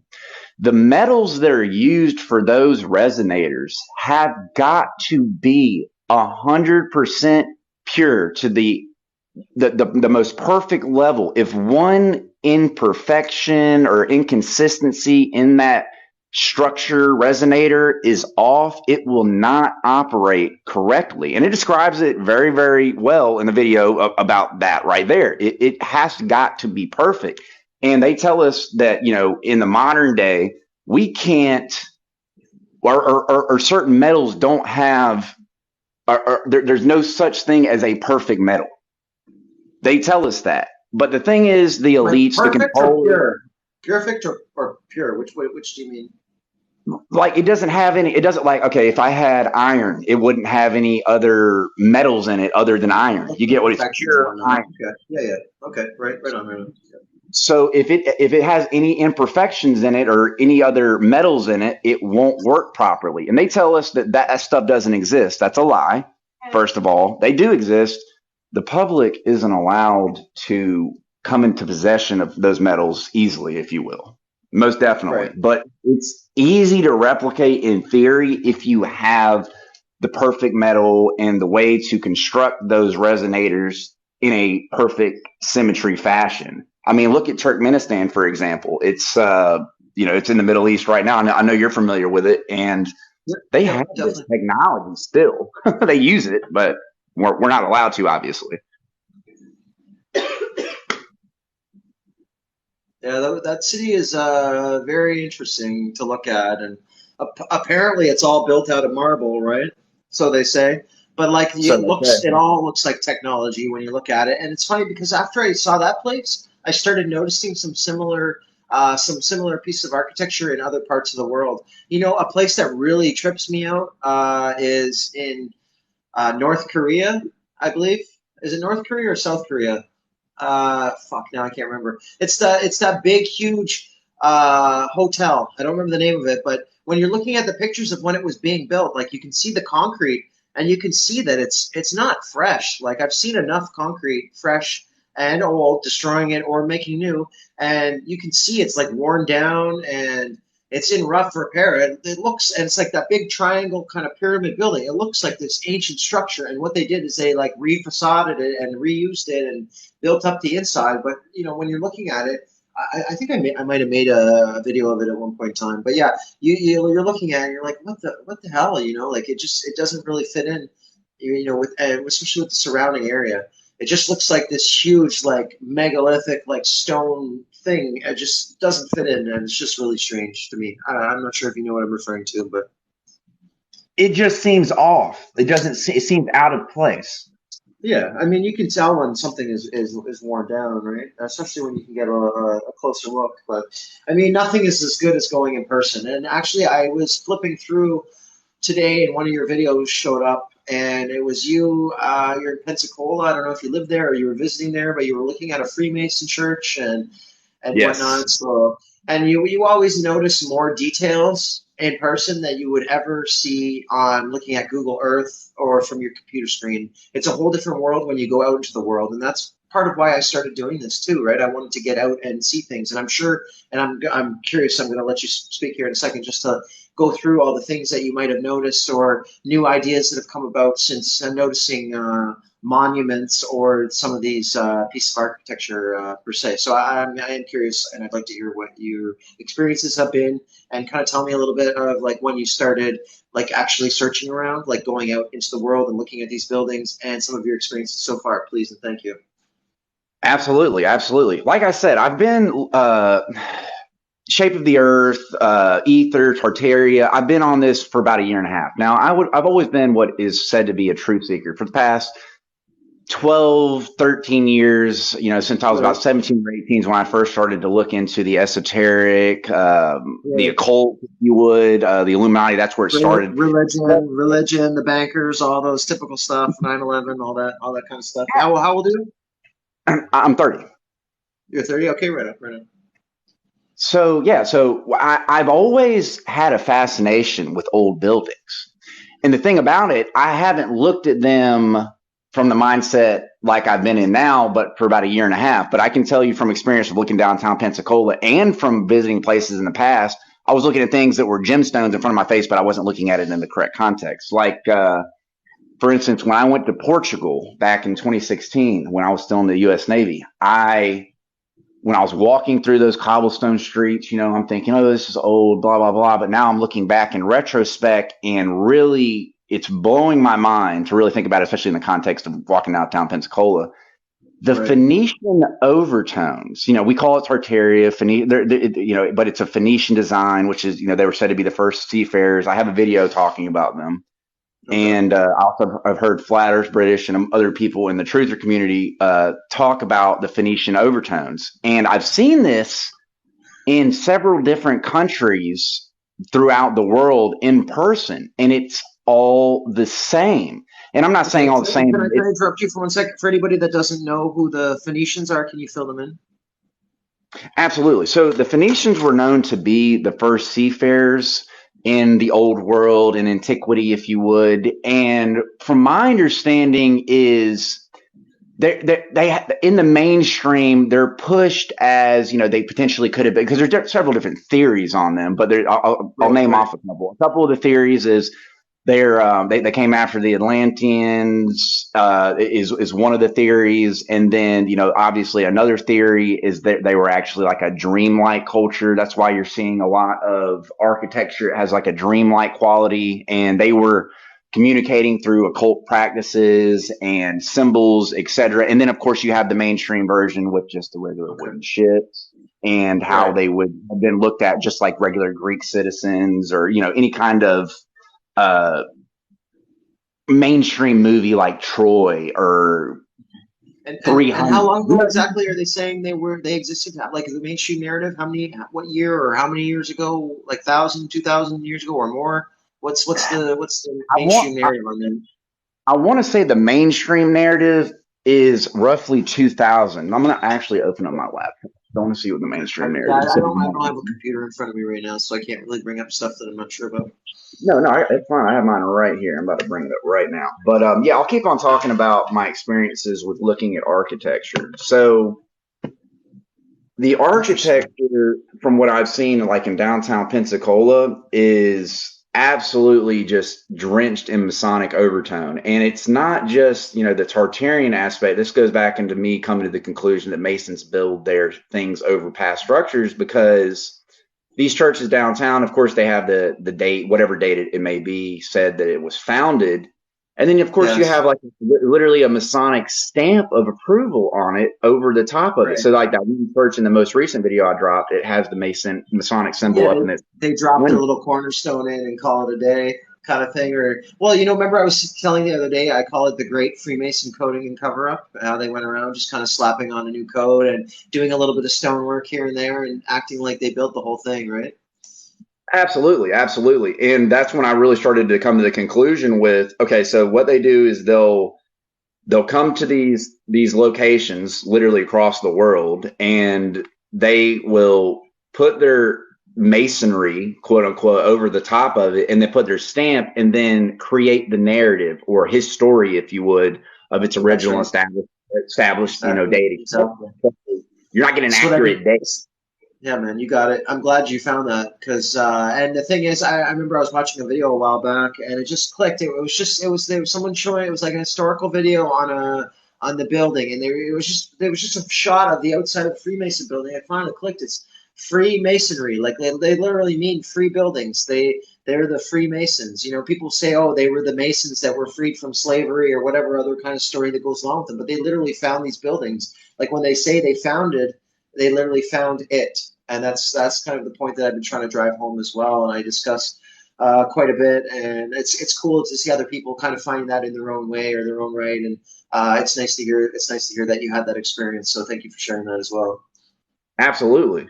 So the Phoenicia or Phoenician mainstream definition is Phoenicia was an ancient Thalassocratic civilization originating in the Levant region of the Eastern Mediterranean, primarily located in modern Lebanon. The territory of the Phoenician city-states extended and shrank throughout their history, and they possessed several enclaves such as Arward and Tel Zukis. And of course, that's just the Wikipedia definition, Right. and it's kind of vague. Like I said, it's hard to get an accurate gauge on a lot of these civilizations, but like I said, you see the overtones all over the world of this type of Phoenician design work, if you would. And there's so much more going on with this culture than is being presented, because it says emergence during the late Bronze Age of 1479 through 1200 BC. It says the first account of the Phoenicians relates to the conquest of Pharaoh Thutmose III. The Egyptians targeted coastal cities, which they wrote belonged to the Carpenters, or the Phoenicu, such as Byblos, Arward, and Olasa, for their crucial geographic and commercial links with the interior via the Nahr al-Kabir and the Orontes rivers. These cities provided Egypt with access to Mesopotamian trade and abundant stocks of the region's native cedarwood. There was no equivalent in the Egyptian homeland. By the mid-14th century BC, the Phoenician city-states were considered favored cities to the Egyptians. Tyre, Sidon, Beirut, and Byblos were regarded as the most important. The Phoenicians had considerable autonomy, and their cities were reasonably well developed and prosperous. Byblos was the leading city. It was a center for bronze making and the primary terminus of precious goods such as tin and lapis lazuli from as far east as Afghanistan. Sidon and Tyre also commanded interest among Egyptian officials, beginning a pattern of rivalry that would span the next millennium. The Amarna letters report that from 1350 to 1300 BC, neighboring Amorites and Hittites were capturing Phoenician cities, especially in the north. Egypt subsequently lost its coastal holdings from Ugarit in northern Syria to Byblos near central Lebanon. So something interesting, of course, it's giving us the emergence of them. It says during the late Bronze Age, but in consideration of timelines being messed up, etc. From my understanding, especially having this conversation with Blade, is we're shown what would be, the Phoenician ships because they're considered to be the first seafarers, right? And they're always shown as wooden and to what we would understand as primitive. But like talking to Blade about it, I really think the Phoenicians as we know them, they had not only what would be considered a ship, but a city on the water or towns on the water. Okay. So their architecture was all like water based. So they were probably fishing and harvesting water energy, or it's like sea power the way we do now. You know what I mean? Like from the waves and things of that nature. Yeah, absolutely. And not just that. I mean, I'm potentially even seeing where we're getting, in a lot of these Final Fantasy games, the connotation of what's considered to be an airship or the dirigibles. Absolutely. So not only were they in control of water, but they had literally ships in the air and were so far beyond advanced from anything that could be shown to us today. And that's what I'm saying. When you see in a lot of these old paintings of what would be considered Phoenicians and stuff, you had so much stuff going on with the symbolism of what we would consider to be the caduceus or the fasce, and a lot of other quote unquote symbols that we see all over the place. But there's obviously another use for those things. Right. And now I wanted to circle back with all that information back to where we originally started with the conversation. So you were noticing in your hometown or in Florida, Phoenician symbols, or what was it that you were noticing that was Phoenician about the area? Can you explain that more, please? So basically downtown Pensacola, just the old stone marble buildings, you can just use the corner of your eyes. You don't even have to look at anything specific and just look at the outlines of the buildings themselves. And they just have that, like I said, what would be considered Tartarian architecture to them. It's considered to be the first establishment in the United States. And I think that goes back and forth with Pensacola and St. Augustine. But I definitely think that this is a quite older area than what is being presented to us. If you're familiar with looking what to look for with that architecture, you just notice it as you go downtown. It's all over the place. And there's once you notice it, it's like I forget what they call that, but once you're aware of something, you start seeing. It's like when you buy a new car, you start seeing that car everywhere. Well, when you start looking into something, then you start noticing it everywhere. And if this is like a big puzzle piece, and we're like looking and we're like on this like almost like a treasure hunt, like what was that movie I was trying to refer to the other day? It has Nicolas Cage in it, and it's all about like historical like monuments and National Treasure. Pardon?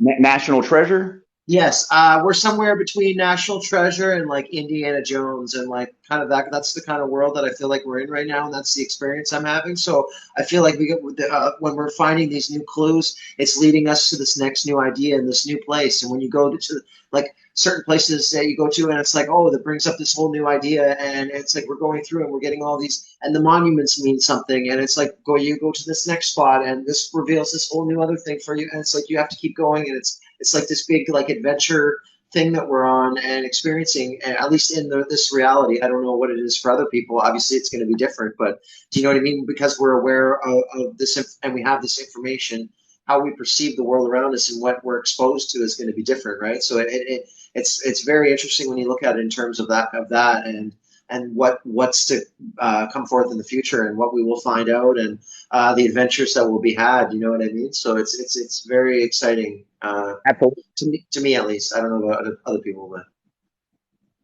absolutely. And you've already said it a couple times. You feel like you're an adventurer, and I literally felt like after it's especially coming to the truths I have past year and a half, right? That yes, absolutely. And I've always enjoyed traveling and exploring. and this just it resonates with me, and it's just me Right. discovering my true purpose, your true purpose of that inner adventure, if you would. This goes back into I don't know if you're familiar with Ryan Zim of on YouTube. He's already tried to make one trip all the way up to what would be said as Hyperborea, at the magnetic north, and Okay. he's already tried once, and I always felt like, wow, this dude's actually doing it, and it was inspirational ever since he first tried. But he's What going to try to happened to do him? Did he film it. it? He filmed some of it. You can find his YouTube channel. I'm sure you can go back and watch some old videos, because this was, I think, this was back in January. It's about 7 months ago is when I was watching this.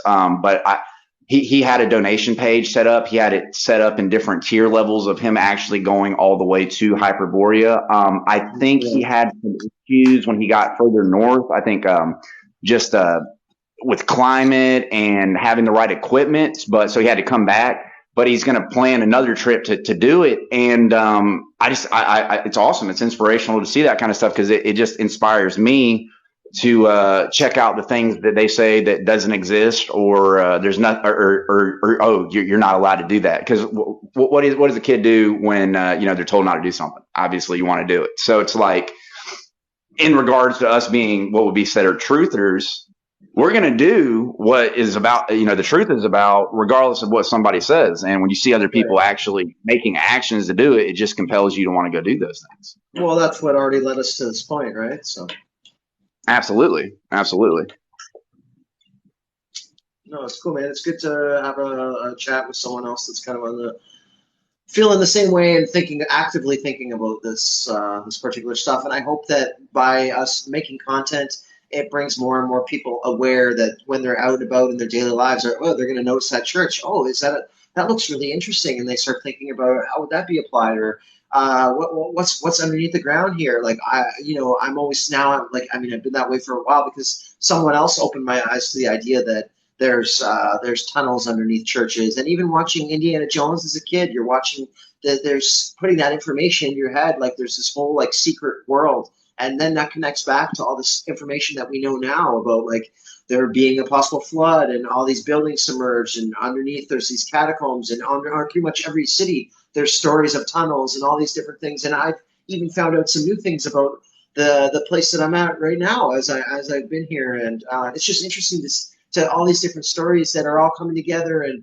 it's funny because the truth always finds a way, and they're finding there could be somewhere that there was a drought, and suddenly they find some crazy like ancient Roman aquifer in a strange place, or they're finding underground areas where there's all sorts of ancient plants or creatures that they haven't seen for a really long time. So there's all these things that will happen, in some way or another, things will get found out. You know what I mean? So it's really interesting, and more and more time has gone by, I've been seeing it. It's like it's magnifying or increasing.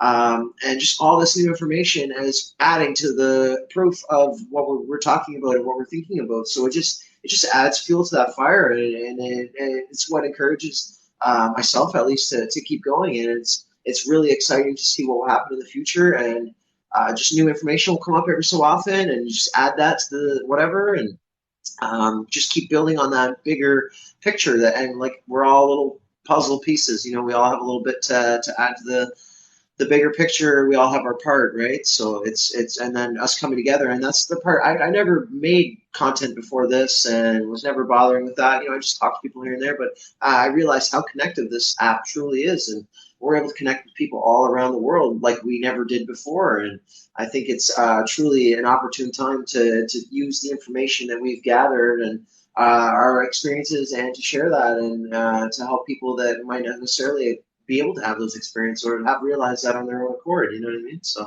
I think this Absolutely. And my wife's, she's told me about TikTok for years. I've known about TikTok, and she was like, you should make one, about a little over a month ago. And, right. The fact that I'm already at 9,000 followers, and of course there's probably bots following me, et cetera. It's probably not even an accurate number. I'm probably shadow banned based on what I'm talking about. But just the fact that I've got that many people resonating, as you do, with that topic, this is just how, the topics and the content that I drop. That's just me and how I normally talk, like with my wife or my red pilled buddy, if you would, because obviously I'm not having these type of conversations with everybody because everybody's not aware. But Yeah, that's just everybody how I at my talk. jobs always got so sick of it. They're like, okay, everything isn't a conspiracy. And that just makes me think actually it is a conspiracy and it's all connected. Sorry, Right, continue. I didn't right. mean to interrupt that. Just, Exactly. Just the fact that I've had that many people notice it inspires me so much more because we live on a daily basis, just like I said, at your job or family or whatever. We're constantly gaslit. We're constantly having our our sanity questioned. yeah, come And back to reality, man. Like the earth isn't flat. Come on. Or, oh, shit. Sorry, I didn't mean to say that out loud. I'm just kidding. Like, I have differing opinions about that, but I was just making a joke because I don't want to get right, my right. line banned or have people And thinking that's what I'm talking about because I'm not. But go ahead. or it's just like, yeah, having just this conversation in general, just, you should be able to agree to disagree on things and keep the Right. conversation moving because we all have so many things we're related to. So we shouldn't just, demonize that person because it's one thing that's off. It's like, okay, so you believe in Tartaria, but you think it's a globe, or you think it's it's flat or a torus field or whatever, but you don't Yeah. believe in Tartaria or whatever. But if you have enough, eventually, if we're on that, it doesn't matter in that sense. We're moving towards the truth together, and we're That's finding out it. different truth. That's That's that's it. like Roger from Mud Fossil University. He's a heliocentrist. He's a glober. Okay, cool. That's But he it. dropped a lot of things that I agree with and I think he's on point with. And I think he's possibly missing some stuff because of that, but it doesn't mean that he's not dropping truths. Yeah, And the same but thing that he's bringing in his part. He's brought the petrification part in, and all the fact that geology is hardened biology is the way that he puts it, right? So that right. he might not see the whole picture, but he's definitely it's like a big clue. You know what I mean? Well, it's like with me, okay, I might, I have a different view on the shape of the earth, but I have a lot of Tartaria content and ether content on my Yes. channel. So somebody Yeah. could resonate with that and we have a that's okay though. You know what I mean? So we can still learn, we can disagree with each other and still learn from each other. You get what I mean? And that's the big issue that humanity has right now is just agreeing to disagree on things and moving forward because we can still learn here. And that's the thing that I see everywhere is this just mass censorship because they just don't even want us to have this conversation right here. Right. It's insane. And it just makes me want to talk more. That's all Yeah, it just makes I me just not want want to shut up. I was just going to say one thing about someone in the comments is saying they haven't been high enough to make a decision about what about the shape of what's going on, and that's true. I haven't flown up enough in the air to be like, oh, so yeah, maybe that is. For me, the where I stand is that okay. We look at the obvious clues, and I made a joke video about it the other day. It's like rest in peace to the bravest cameraman in the world because he got like left behind to make these like crazy shots of the moon or whatever, like to film the first landing. And I thought that was really silly because there was someone already there filming when the lunar lander came down and also when they left, but they wouldn't have had the technology to transmit it wirelessly, or they did and they were hiding it. So which is it? Are they lying about the filming, or are they lying about the technology they had to actually do those kinds of things? But then again, there's other clues that make you think because people talk about like a picture of the landing or whatever on his office when he was on the phone or talking to them. So like silly little things like that make you wonder. So and like the whole questionable NASA thing. So yes, there's some shadiness going on, but to what degree and how? You know what I mean? So I definitely question a lot of things, but I can't say that it's one or the other. You know what I mean?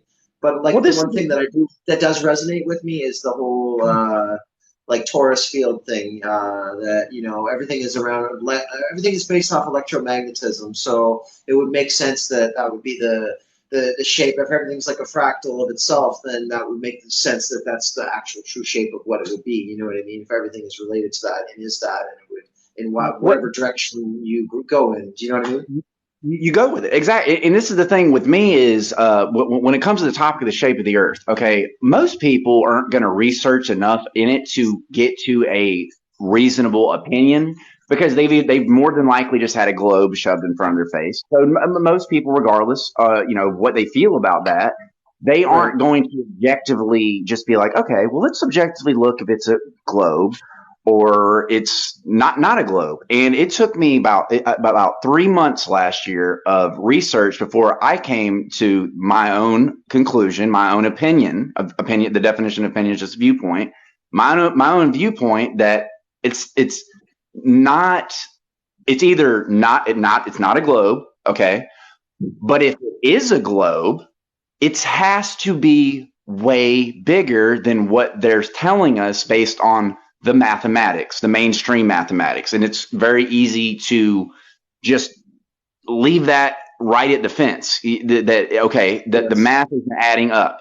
So it's Yeah, like, I was discussing that in the live because Tesla and Marconi were arguing about the transmission of things wirelessly because they were saying because of the curvature of the Earth that you would not be able to transmit that signal through the water. And they were arguing, but then it was possible. So then I was making a reference to all of this because, well, one person is saying, so is it that the math is off and the Earth is actually larger, like you just suggested, or I was saying, well, maybe it's not the shape that they think it is, or it's not. Things are not. The area that we're in is not as we're told. You know what I mean? So, right, but someone exactly. did. So just one more thing. One more thing. Someone said in the comments about the constellations changing, and I agree. I always thought of the planets and stuff as like a mobile, like children have in their crib. How it's kind of just over top in that area, and it's going around like little lights and things and doing their thing.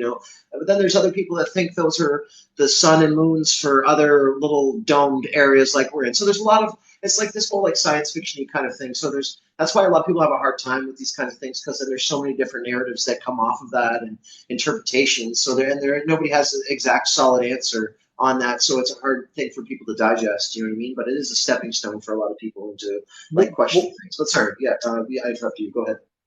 No, you're fine. I just wanted to say that for my conclusion with it is, me personally, I don't think it's a globe, but if there was any proof, or there is going to be any proof, and somebody unequivocally 100% was like, okay, it's a globe, but it's way bigger, and I had the evidence, I'd jump right on it. It'd be no big deal. Right. Ever since that end of that 3-month research stint, I personally haven't seen for the past year and a half anything that would make me go back to heliocentrism, quote unquote. So it's just, that's where I stand now, but I'm always a free thinker. So it's just like, I'm just waiting to see if somebody does, can show that or not, or if it's bigger, but it just never resonated with me, man. To be honest, like I heard about this like 6-7 years ago. Someone showed me some videos, and they're like, "Oh, they explained it," and I was looking at it. They showed all the deception, some of this deception of NASA and some other things, and I've thought about it to myself here and there, and I find that certain things don't resonate with me about the whole thing, and and like they say, there's like controlled opposition, and they control the narrative of what you get to see on YouTube or this, that, and the next thing, and stuff gets posted and deleted, and I understand that, and I just like I even question my own stuff. Like sometimes I'm just wondering too about like the whole mud flood Tartaria stuff. You always have to be open to the possibility that you're wrong, and if I'm not saying new information has come to change my mind yet, but you know what I mean? Like I question, like we were talking about earlier, I question the ether. I question some of that stuff.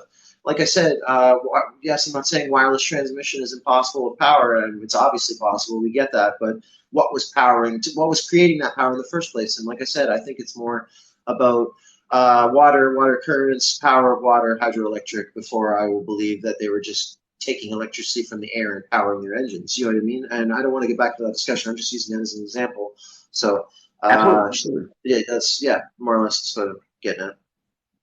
I think the thing that I've come to agree with most individuals that would be said is in the truther community is we're obviously being lied to on a mass level. Yes. That's the first thing. That's the first thing. 100%, man. You got it. And we can all agree on that. So we're all, regardless of your opinion on specific aspects of these types of conversations, we can agree on that and keep on just trying to figure out what's a lie and what isn't, and et cetera, et cetera. And that's what I mean by you're going to come to disagreements with people about things. For sure. So it's inevitable, but it's about coming to those disagreements and figuring out how we can move forward past the disagreement and keep on focusing on the things that we can agree on, so we can figure out what was the truth and was and just Yeah, humble us. I want those two groups to stop arguing. If they took half the energy that they used to argue about the shape of the earth, we could do so much more and like actually work on projects that we can improve and do things with and change our lives and society and work together, grow food, grow whatever, work, build the homes for people, build sustainable communities, all these things and like I feel like some of the hippies and their communes kind of had it right. It's just people need to let go of a lot of shit. It's gonna take some shit for people to get to that point. You know what I mean? Oh, most definitely. And I just don't.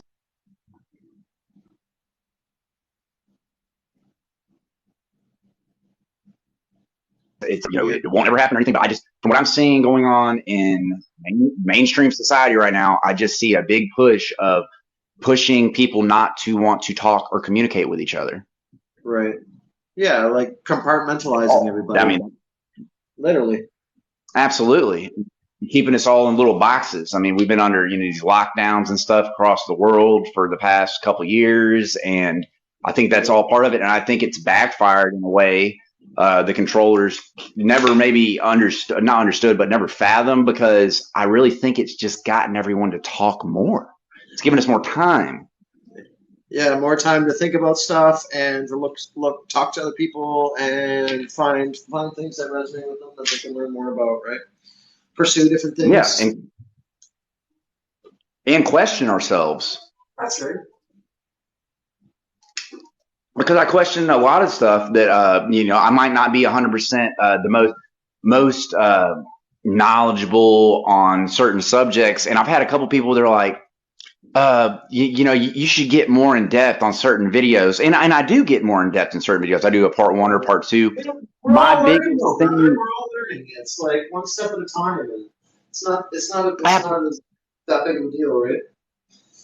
Absolutely. And it's like, look, I might be more knowledgeable in a specific topic to where I can elaborate more and do a part 2, part 3, etc., because I'm just passionate for whatever reason about that specific topic. There are certain topics I find absolutely fascinating that I have done content on that I'm just trying to get people to think for themselves with my content. And just because I'm talking about a specific subject, because I don't try to be mundane in the sense of getting boring talking about one thing. I try to switch it up because I know people get bored easily just talking about different things. I'm trying to tailor to as many people's interest as possible, and that's why you'll see a variety of different type of topic pieces in a lot of the videos I do. But it doesn't necessarily mean if I'm talking about something in a video that I'm a master of that subject. No, not at all. And I think that's why I haven't really done. I mean, I eventually will. Like I've told several people, they're like, you should do one on the shape of the earth, and I will, and I'll, formulate my opinion on it and how I see things with that eventually. But I didn't want to just focus on that because there's so many other topics that can bring people to thinking for themselves. Because, like I said, when I created my TikTok, it was to try to get or make content to get people to think for themselves. Because most people, absolutely, most people just don't do that, and I wish more people did it, but they don't. Well, why would you when everything is so comfy and you have so many distractions and things to deal with and problems and bills and life and relationships and TV and sports and any type of entertainment you have at the tip of your fingers? Why would you possibly spend time thinking about random shit like this? Like, and then some people will be like, well, why does it matter? How does this new information affect me? And it's like, how does it not? But anyways, so just everyone has Absolutely. And certain people will see your content, my content, anyone's content, and they'll be like, oh, well, I'm not just the only one, thank God. And that's what, when I made my TikTok. Yeah, for sure. Yeah, when I made mine, I saw how many people were resonating, and it made me feel good. I'm like, okay, thank God I'm not alone. I'm not the only one that has these thoughts, because sometimes you literally feel like, am I the only one that thinks like this or not? And then when I made it, I was like, okay, I'm not. Holy crap, Yeah. And it's I think it's starting to gain some more traction, so that's nice because the more people thinking about it, obviously, the quicker we'll get to conclusions, right? Absolutely, absolutely. Just has to have to talk to more people and put more puzzle pieces together. Frequency. Right, and I would love to see more of the world as well at some point in time. Even just going around Canada is a good start, and that interests me. I look forward to the different things that I'll find, and and it's not just about the destinations; it's the journeys too. It's what happens in between, which makes it my story, and it's just fun. It's fun to travel, and I would suggest it to anybody given the opportunity. And I look forward to the future, and yeah, it'll be a lot of fun. And just like looking for star forts and cathedrals and things of that nature. Old Montreal is really beautiful, and I mean I've looked into it a little bit before, and there's a lot of really neat stuff there that I'm already like semi-aware of. So I look forward to going there and seeing it in person and filming it and finding out about the history or the false history, the narratives about that, and now that the restrictions are over, now I can start filming on the insides of buildings without having to worry or people giving me a hard time. You know what I mean? So I look forward to it was really funny. It felt like I was in a video game because you know how when you're playing a game and there's the only doors to the buildings that are open are the ones that you can actually interact with. Like if a door is closed, usually you can't go through it. So I was going through this downtown and I was with a friend and we were around the corner. I was like, oh man, I wish we could get into one of these buildings because usually the doors are locked or whatever. And as we're walking, we come around the corner and one of the doors to the church is open. I made a video about it and it was really cool. It was like just before the sermon or whatever. It was like night church. There was no one around. No one had started coming, and until I had finished all my filming and got around, and it was really neat. And like some of the stained glass windows, I did some close-ups of it, and it looks like technology. It's just so weird. And there was this one depiction of like an angel stabbing like a drag, like, and the whole like front stage was marble. It was all sorts of cool stuff, and it's a really neat looking church. And this area has like quite a bit of history as well. I made several videos about it, but it's just exciting to get out there, man. That's kind of the vibe I'm on right now. I'm getting ready, like I said before, I'm getting ready to depart on my next adventure or whatever the case may be. So and it's funny because one of the towns I was thinking about, a random video kind of came into my lap today, and it was about a city that's like a few hours away from here, and there was a famous actor that's from there, and he was doing he was doing a video like when he was a kid or whatever, and he was like dancing around in this cathedral it's funny because it's like this 200 whatever year old cathedral. They're like, oh, it burnt down, but the entire structure is there besides like the roof and the floor, right? So it's just funny because there's a lot of stories of like fire and then the whole structure is there, but then you have all these older historical photos or whatever of these places where major fires were and everything is in like it's like rubble, like a bomb went off, you know what I mean? So that leads into another subject as well, right? Absolutely. And it's like you said, the best way to go about these things is not looking on a phone or a computer. It's to go see them with your own eyes. And when you do your own research like you do and I do, and you read about things like that, and then you go check it out with your own eyes and you see evidence, or compelling evidence to suggest what is being presented, it's just a great feeling. It's like, Exactly. on the topic of floods, the AT&T building in downtown Pensacola. It's an older building. It looks like it's granite marble, and it's just got this kind of a little bit more ornate design than just what is a quote unquote AT&T building. And I told my wife that if we were walking around it, and as we were walking around the base of the building itself, there was that lower floor that's shown in all these Tartarian videos and stuff. So I'm like, Right. well, there's evidence for the mud flood, right there, but with just looking at that. And I wasn't even expecting to really look for that when I went downtown. But of course, lo and behold, we stumble upon that. And it's just, to me, the more, if you're looking for something, Oh the man, you'll start more, seeing more and more of it. I even dream of this shit. Like I'll have lucid dreams where I'm like walking down the street and I look over and I see like this cathedral or this building or like I've had some really weird ones too. And it's like the fact that I'm noticing it in my dreams as well. I find that really fascinating. So it's on my mind for sure. And I feel like it's just like I got to document as much as I can. And it also like seeing more and more evidence, it just reinforces. But two, I want to see the pattern of the church names that they use, the street names. There's a lot of the use of the same street names in the downtowns of all these different cities that I'm going through. Um, and the names of the specific church and the denominations that it goes with is interesting as well. So I feel like once I get through a lot of these cities, that I'm going to notice a bigger pattern of specific buildings and their shapes. Like it's like like the way I've been describing it. It's like we're in a diorama or like a play set or whatever, and like we have this crafty creator who's like making people and things and buildings, and it's all from the same set. So there's the bank, the university, this building, that building, the government building, but they were all really something else before.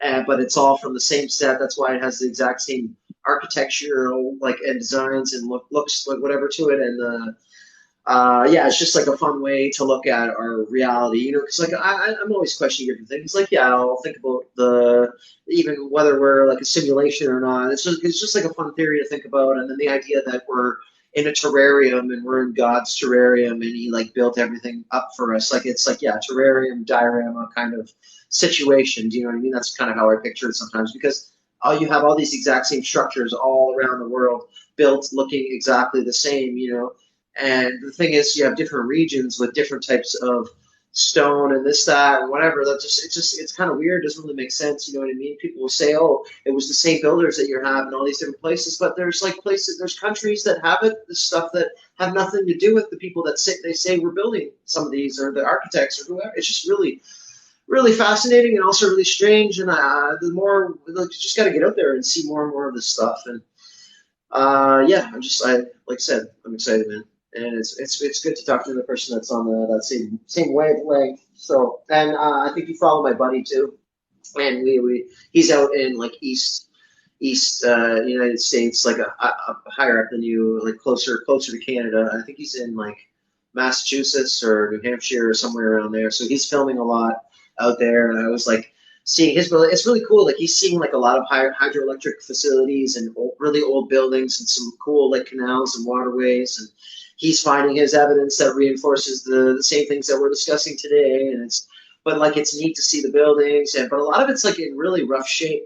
I noticed a pattern of like buildings that are abandoned and whatnot, whereas up here they get turned into something else. Like we have a mill that got turned into a keg, or like the Keg. It's a restaurant. I don't know if you know what that is, but it's a brand of restaurant. And then we have another mill that same thing. It's like a hotel and a restaurant. And like they recycle a lot of the buildings where I notice in a lot of the places that he's filmed and I've seen other filmed, it's like dilapidated, like shitty old abandoned buildings, factories, whatever, right? So it's just interesting to see how some of these places have been utilized. But one point I did want to get back to is that by going out, I noticed a pattern, and it started off with the Hard Rock Cafe when I was down in Niagara Falls initially in the wintertime. And I was looking at it, and I could see this like facade, and it was kind of like broken because the Hard Rock, because whatever. Apparently it's a common facade, but I felt like it was a clue, and it was like it was communicating with me because I could see this brick underneath it, and I was like weird, and it made me think like, is that what they? Because I noticed a pattern because the same facade could be seen down the street on a different building. Do you know what I mean? And I'm like, wait, is it all brick? And then I was thinking about because beforehand I thought about the idea of brick because of what it's made of, and they use clay or whatever for the Baghdad Battery. I thought about it in terms of a housing because you have a housing, brick house, kind of think about that in terms of that. And it's something that can hold whatever is needed on the inside to store that electricity or whatever the case may be. So that's why I think the importance of brick, and that's why I think a lot of these structures are actually brick. And I started seeing more and more evidence. I went into cities and there was a church being demolished, and I noticed underneath the stone, which a lot of people think these buildings are all made of, underneath it is an actual structural brick, not a curtain wall. The stone is the curtain wall, which is the false facade. And then I was like, okay, this is the thing. And I started seeing it more and more and more. And it's like, okay, it's all brick. Well, like obviously they had to use stone, and I'm not saying that doesn't exist at all. I'm just saying a lot of these buildings specifically, they were it's like I said, the Freemason coding and cover up. So they would go and it's awesome that you know this too. And so they were slapping on their coating, stamping it, doing everything, putting their cornerstone in. And then what they would do is they set up a scaffold around that and act like they built the whole building, like constructed. Oh, they constructed that in 2 years or 3 years, just like crazy cathedrals. And It's just really, and like I've been trying to make videos to show like how long. I'm not saying it's not possible. That's what people think I'm saying. They're like, oh, you don't respect your forefathers, or you're saying that they're not capable. No, it's not that. It's the fucking time periods that they're saying. Like to build a cathedral, it would take probably like 20, 30 years. But they're saying they were building these in five, with like a population of like 1,000 people. And like, oh, what about slaves? Like there wouldn't have been slaves at this time or in this time period, but they would have been used. Like it's just certain things. It just what doesn't fit the narrative. You know what I mean? And It's inconsistent. sorry, yeah, go ahead. No, I was going to say it's inconsistent with, you know, their narrative, because we can't even replicate those types of structures with the quote unquote modern technology we have today, and we have way quote unquote way more people allegedly, right? So Yeah, why can't we, you know? excavators? Yeah, go ahead.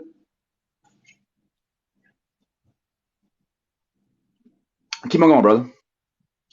Oh, I was just gonna say we have excavators. We're not doing everything by horse and handcart or anything of that nature. You know what I mean? There's like No. a lot of things. So either they had more technology than we're told back then, or it took way longer, or it was already there. And I mean, most of us are leaning that it was already there. So just it's a lot of things to question. Absolutely. It's not that we're questioning that our forefathers or whoever couldn't do anything or they didn't have the patience or whatever. But like I hear all these bullshit answers. Like someone was saying, oh, they just really care. They were really passionate about their trade. I was like, dude, do they not have a life? Do they not have to go hunt and farm, fish, whatever, to continue living? Like just because they go to work and build this thing, they still have other things they have to do. They don't just devote every minute of their life to fucking building a building. Like, doesn't matter how much you like doing stuff, you still have to do daily shit. You know what I mean? So it's just shitty excuses.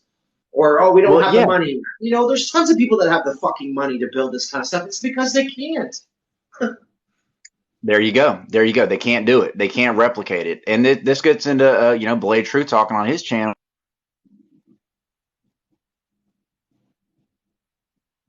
Who's that? and talking about how, you know, just like you said, they needed to eat. They needed to, you know, Blade Truth is a guy I follow on my page. Highly Oh, suggest okay. watching him. He does great lives. He's been banned several times for talking about all the type of stuff, talking about ether and Tartaria, etc. But yeah, it's like Okay. talking about the old world, if you would, and how these people didn't have to eat or defecate or use bathrooms or urinate or sleep or anything like we would have to, because they were harnessing the ether, if you would, in a way that they didn't have to. They literally had free energy, because we when we think free energy today, from what's told to us, we think about hydroelectricity, we think about quote unquote solar power, we think about all of these alternative ways of Okay. creating quote unquote energy. But I'm talking about free energy in a way that is beyond really our comprehension, because we're trying to figure out like how this worked. And there's so much evidence to suggest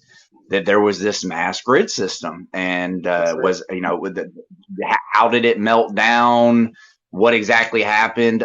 There's evidence, compelling evidence, to suggest there's several different quote unquote resets, or Exactly. cataclysms, Exactly. not just floods.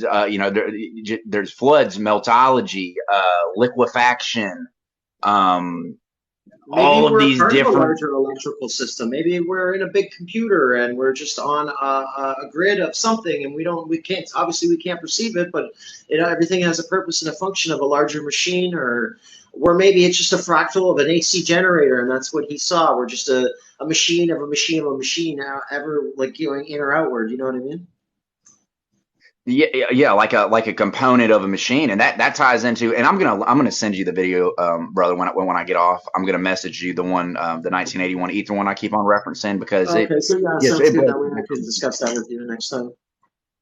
Yeah, it just breaks it down so well from the scientific level of what it's talking about. And it's not just a video I suggest watching one time. It's definitely talking about deep shit, and it's not something that you're just going to watch one time and understand necessarily. There's so many gems within that video, but that gets into what Right. I was saying earlier. Is, yes, I'm an electrician, but if we're talking about the study of ether, mana, this free energy, we're talking about a completely separate arm of study here. Like I said, I'm just a modern day electrician. We're talking about things that a lot of people just can't even wrap their head around. So Right? we're all trying to Yeah, figure. because I think they were just like crawling around in caves in the dark and stuff. But like, can I just one more thing? This is something I wanted to mention earlier in the live as well. It was about the idea of the Book of Enoch and the discussion about the fallen angels giving. So if they were giving us,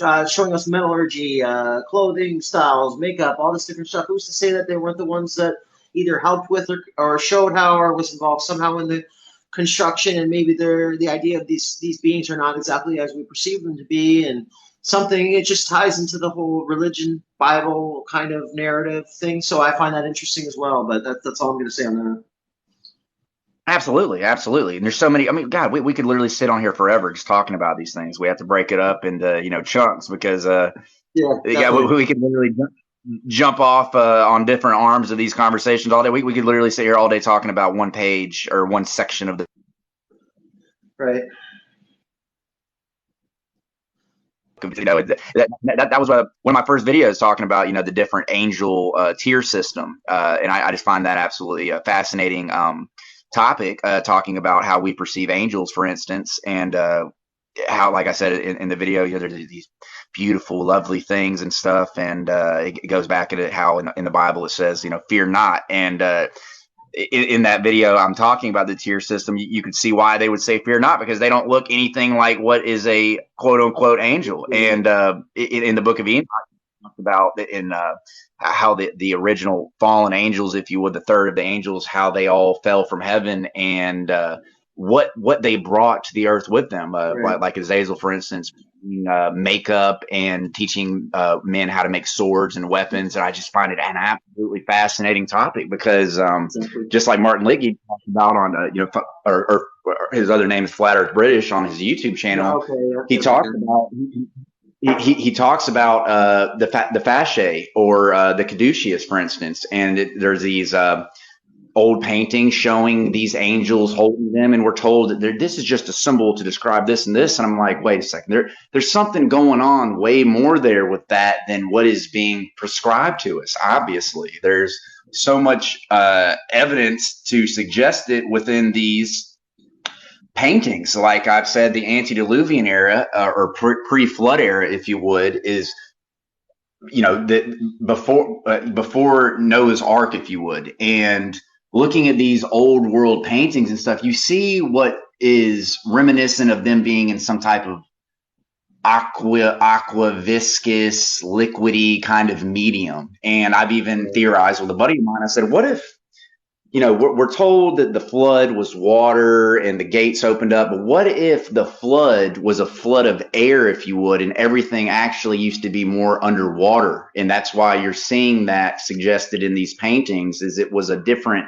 medium, if you would, and the flood wasn't a water, but literally a flood of air. And it's just food for thought, but it's stuff I love to talk about. Definitely, there's definitely a lot to tie in as well. I'm curious. I forget the name. I'm sure someone will be able to chime in. But those, the people. Someone mentioned in the comments about the Anunnaki and the whole idea of the gold mining, and that's where a lot of things come from. And there's these tablets. Are they the stone tablets of Thoth or something? I can't remember. I haven't looked too far into this, but the idea that basically everything that all the information that we need is on these tablets, and it basically explains everything and where they came from. So I'm curious. Would it be the name of that? Would it be the Emerald tablets? Yeah, I think that's it. Yeah.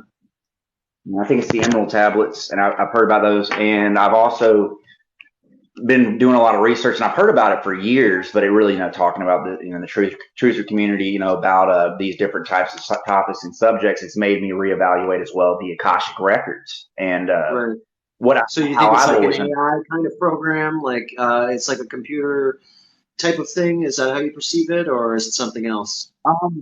So like I said, I wouldn't consider myself a heliocentrist, not today. Anytime I would,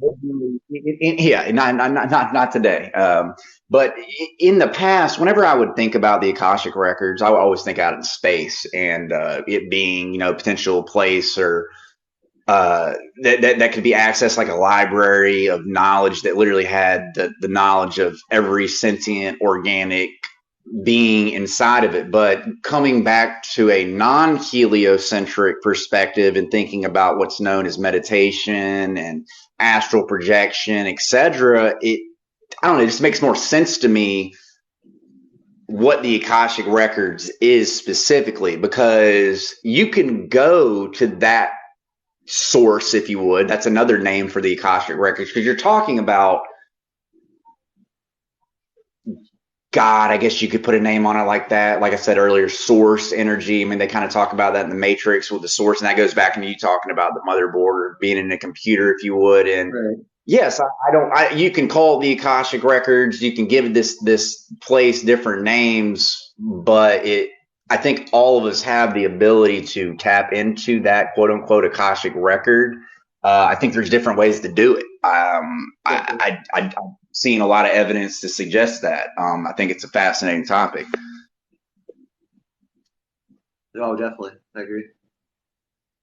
But yeah, the Emerald Tablets, that's something else to really check out. I should do some more research specifically on that one, because I have heard about that with Thoth. There's a lot going on with Egypt. Yeah. Yeah, man, there's so much going on in the world. It's crazy. That's why there needs to be more people thinking about this stuff. Imagine if there was just like groups of people like all together, like huge packs of people investigating different things. Like you had people investigating all the pyramids around the world, or like the megalithic stuff, and then you got the mud flood club, and like all these different. Yeah, I wanted to make the mud flood love club. Mud Flood But Love you know what I Club? mean? Just like the Mud Flood Love Club. I know it sounds funny, but like it's just all these different groups investigating all these different parts. And I'm sure if we, everyone covers their bases, eventually we'll have like the ultimate,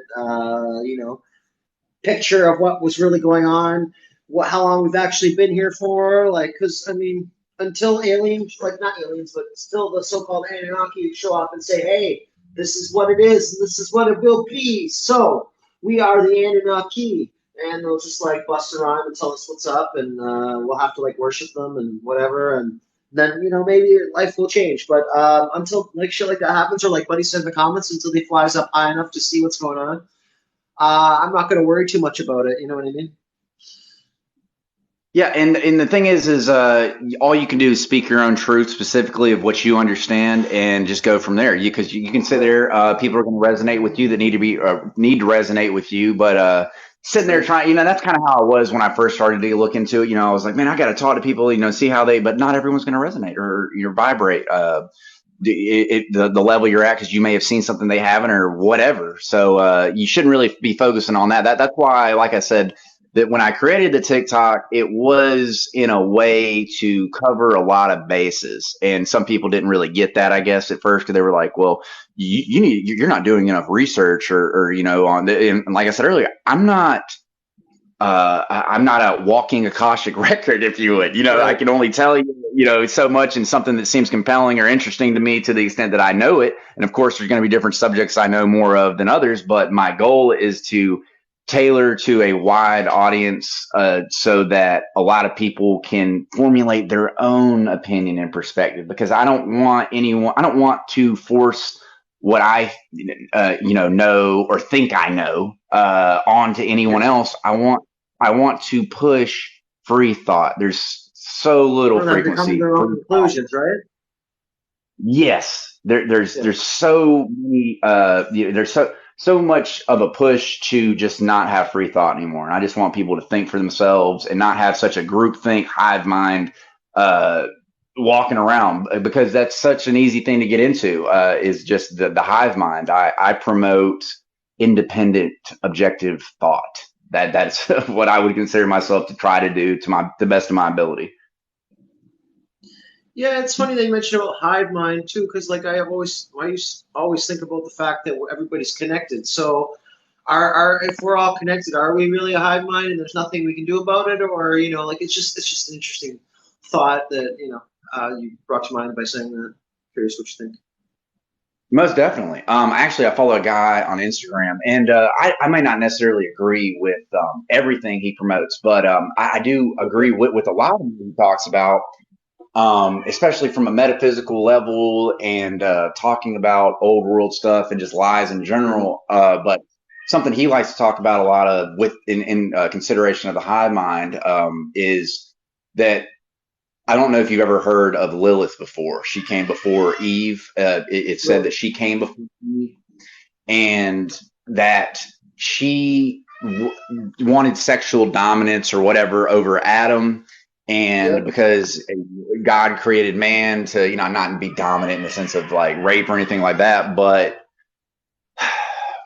just be, I guess, the man, if you would. And she, rebelled against him. And then she was thrown into this cube, if you would. It's presented to us that, if you're in the Kaaba, the cube of Saturn, and a lot of different ways, or a lot of different metaphysical aspects to it. And he's saying that everything in this reality, this matrix, is basically Lilith trying to break out of the cube, and she's the only one that can allow Lucifer, or Satan, if you would, to break out of the cube. Now, me personally, I think Lucifer and Satan are two completely different entities. From my understanding and my research, they're always put together, but I've seen Satan to be more.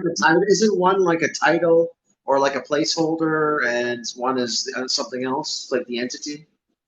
So, from my understanding, is Satan is a lesser prince of hell. Now, I'm not saying he's not powerful in the demonic sense or ethereal sense by any stretch of the imagination, but you can't put Satan and Lucifer together. They're two completely different individuals. Lucifer would be the fallen one. Satan himself, it'd be like literally just another demon, such as Azazel, for instance, who was obviously originally a fallen angel. But I see a lot of evidence for that conversation being Satan is not Lucifer, Lucifer's not Satan. And everybody always says when they think of the devil is Satan, but when I think of the devil, I think of Lucifer. But yeah, anyway, back to what I was saying. I'm sorry, I got off on a tangent there. I forgot the topic we were talking about. Can I just say one thing?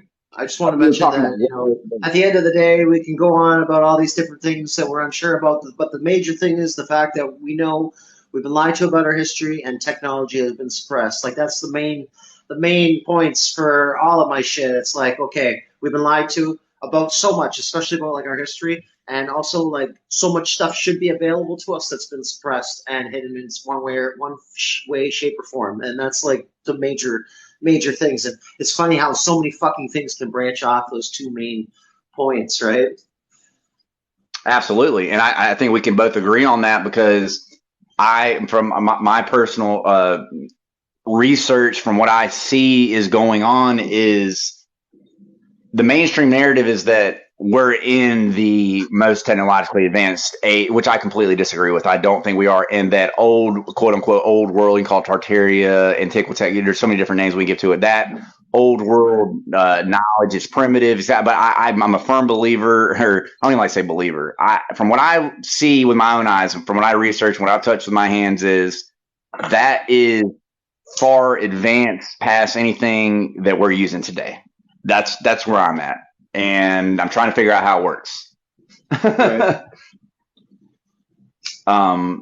This Antiquitech topic is probably my most favorite thing to discuss and look into, because like I said, I'm an electrician, so I fundamentally love to work with tools and just objects in general and use my hands. So figuring out something like that, or quote unquote old world technology, advanced technology that's from the old world, I think it's just absolutely fascinating, man, because I'd love to be one of the people that contributes to figuring that out, or just figure it out in general, and if I'm just somebody that helps to push that forward, and somebody else comes out of the woodwork and figures it out, awesome. It's going to be all of us, man. We're all going to add our little pieces to the puzzle, right? Absolutely, because it's just a fascinating thing to look into, and not only that, it's fun. I really enjoy it. I thoroughly enjoy it. Exactly. Well, I mean, I used to travel and stuff, and I kind of stopped doing that. But now, like, this gives me like encouragement. It makes me want to get back out in the world again and get back into that lifestyle. And I look forward to it. Exactly. And it's like, if you like to travel, and you have this, your mind's eyes open to see the old world stuff. Not only, you're getting to travel different places, doing whatever you want to do anyway. If you want to go see, a play, if you want to go to an old museum, that's cool. But at the same time, you're also getting to look at this old world architecture, this Antiquitech at these different places, because like I said, more than likely, wherever you're visiting is going to have it there. So you're getting two things out of the deal. You're getting to travel somewhere new, and you're getting to see things that are, it's like a bonus to the entire experience, right? Well, exactly. Keep in mind, man, like some stuff isn't even like a mainstream thing, and then you come across it. Like, I swear, I came across some ruins like at this one like site that had nothing to do with what I was like at, and it just it makes me wonder how many things are actually hidden amongst other things. Like how they talk about like star forts and golf courses and things like that. Just it's like these structures that have been grown over or other things, and you have people like doing the urban exploring and tunnels and all these things. So it makes you never know what you're going to come across. Because yes, there's those big, huge buildings. I can go to Italy, Sicily, like whatever, all these different countries to visit the crazy architecture. But even while going there, you're going to find other things hidden amongst it, and even on the outsides of the cities in the country. You never know what you're going to find, right? Absolutely. You might find something that's not even regarding anything in that topic or that set of topics we just discussed. It could be something completely new just from you traveling. And like I said, I don't believe in coincidence. I don't think you do either. From what I understand, you're going, if you're on the path and your mind's eyes open and you're looking, you're going to find shit. Let's just say that, you're going to find things. It's going to happen. Yep. No, man, I look forward to it. Absolutely. It's already been happening, but I got a little sidetracked, so now I'm just trying to get back onto it. Right? Did you watch any of the videos that I posted of the actual some of the cities that I visited or whatever? I've mulled through some of them. They're all awesome. There's so much content on your page. I haven't looked at all of it, but I've seen a lot of it. Yeah, but the difference with the drone shots, man, it's huge, eh? Like what you can see. So I would suggest that if you're gonna trip around, if you don't have one already, I would definitely consider it. It's a worthwhile investment, and like I don't know, I find it neat. Maybe it's not your thing. I don't know, but I just think for certain things, it's very useful. You know what I mean? Absolutely. Well, it's cool, man, because I do have a drone, and there you go.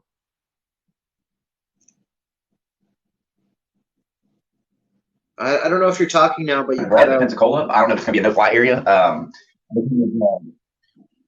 You're cutting out. Can you hear me? Yeah, I didn't even hear your response at all whatsoever.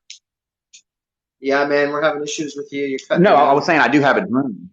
Oh, okay. Can you hear me now? Yep. Okay. Yeah, no, I was just saying that I do have a drone. Oh, okay.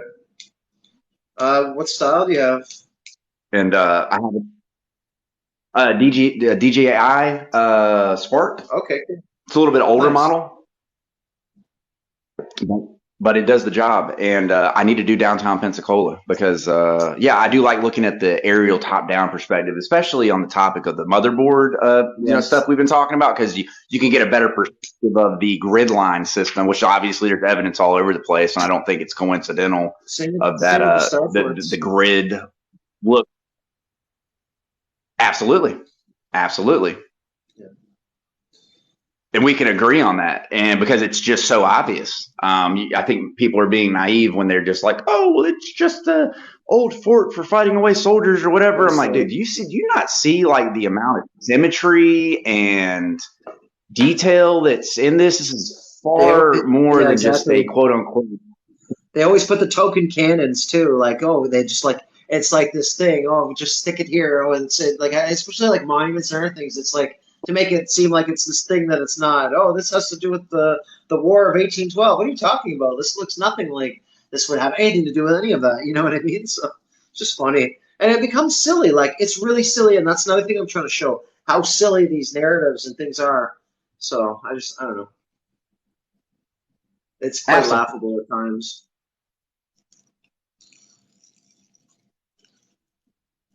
Like, let me and it's so cool thinking about that in itself, and it's interesting. it's interesting to think about the ley lines that is always discussed with these places that them being on ley lines. And I remember when I was a kid, I used to watch this anime. And I'll always be an anime head Have you ever in my seen a heart ley because I just line, love though? anime. But I remember watching this Have you one. ever, hey, have you ever seen a ley line? Like Like I heard you people said, what? talking about these for like the last 20 some odd years. It's crystal quartz, right? That's what people say it is. They're just, I guess you could say, invisible lines So they're like spiritual on lines, the like earth. Dans or meridians kind of thing. Yeah, you could. I mean, you could call them that. I just, from my understanding is with them is they're just spots where energy coalesces more than other areas. Okay. It might just be a specific point that has more spiritual, you call it spiritual, ethereal, whatever energy to it that's not even Right. specifically on a ley line, but ley lines more specifically are just natural lines on the earth that they, at certain sections where they intersect, obviously there's a more energy output, if you would, at that specific area. And that's what, from what I'm seeing, a lot of these star forts, if not all of them, the pyramids, for instance, any kind of, I guess, old world monument, they're put on these ley lines as a way to Okay. tap into free energy. And I Okay. remember watching that anime Outlaw Star when I was a kid, and they're of course they're talking about ley lines in space. Yeah, it's just I was always told that ley lines were lines of I'm crystal watching that anime, I was like, quartz, dude, I've and known that about ley never lines made for like, sense to me. Oh, you're cutting out all kinds again. right, like a mineral, like a mineral deposit, like a spot where it's very prevalent or prominent, I guess. Or that the whole thing was actually like literal like grid lines of actual of these crystal quartz lines, that's how it was going across the earth and connecting all these points. And that kind of made more sense to me because you think about like electrical systems, like isn't it like watches or other things that actually use the quartz within it, so then it makes sense as it being like a larger electrical component more so than like an invisible or etheric kind of thing, you know what I mean? Exactly. And I mean, you can also get into the theory talking about, and I mean, I think there's evidence to consider that it's not a theory, but like me and my buddy Sina talked about, Mud Fossil University gets into it to an extent, but talking about us being on the bodies of titans and dragons and all Yes, these other quote unquote exactly. mythological creatures, and just like how we have the chakra system in our body, these energy points within our body, if we are quite literally on top of the bodies of dead titans and dragons, etc., of course they would have originally had chakra points on their bodies. So maybe that's what a ley line actually is the original Right. point or intersection on the body of this old dead So creature. And I think it's just a all the fascinating. right. So all the gold and gold deposits and in their the gold veins are literally their like vascular networks or whatever of these bodies that people are digging into and finding. You know what I mean? Is that what they're suggesting? Absolutely.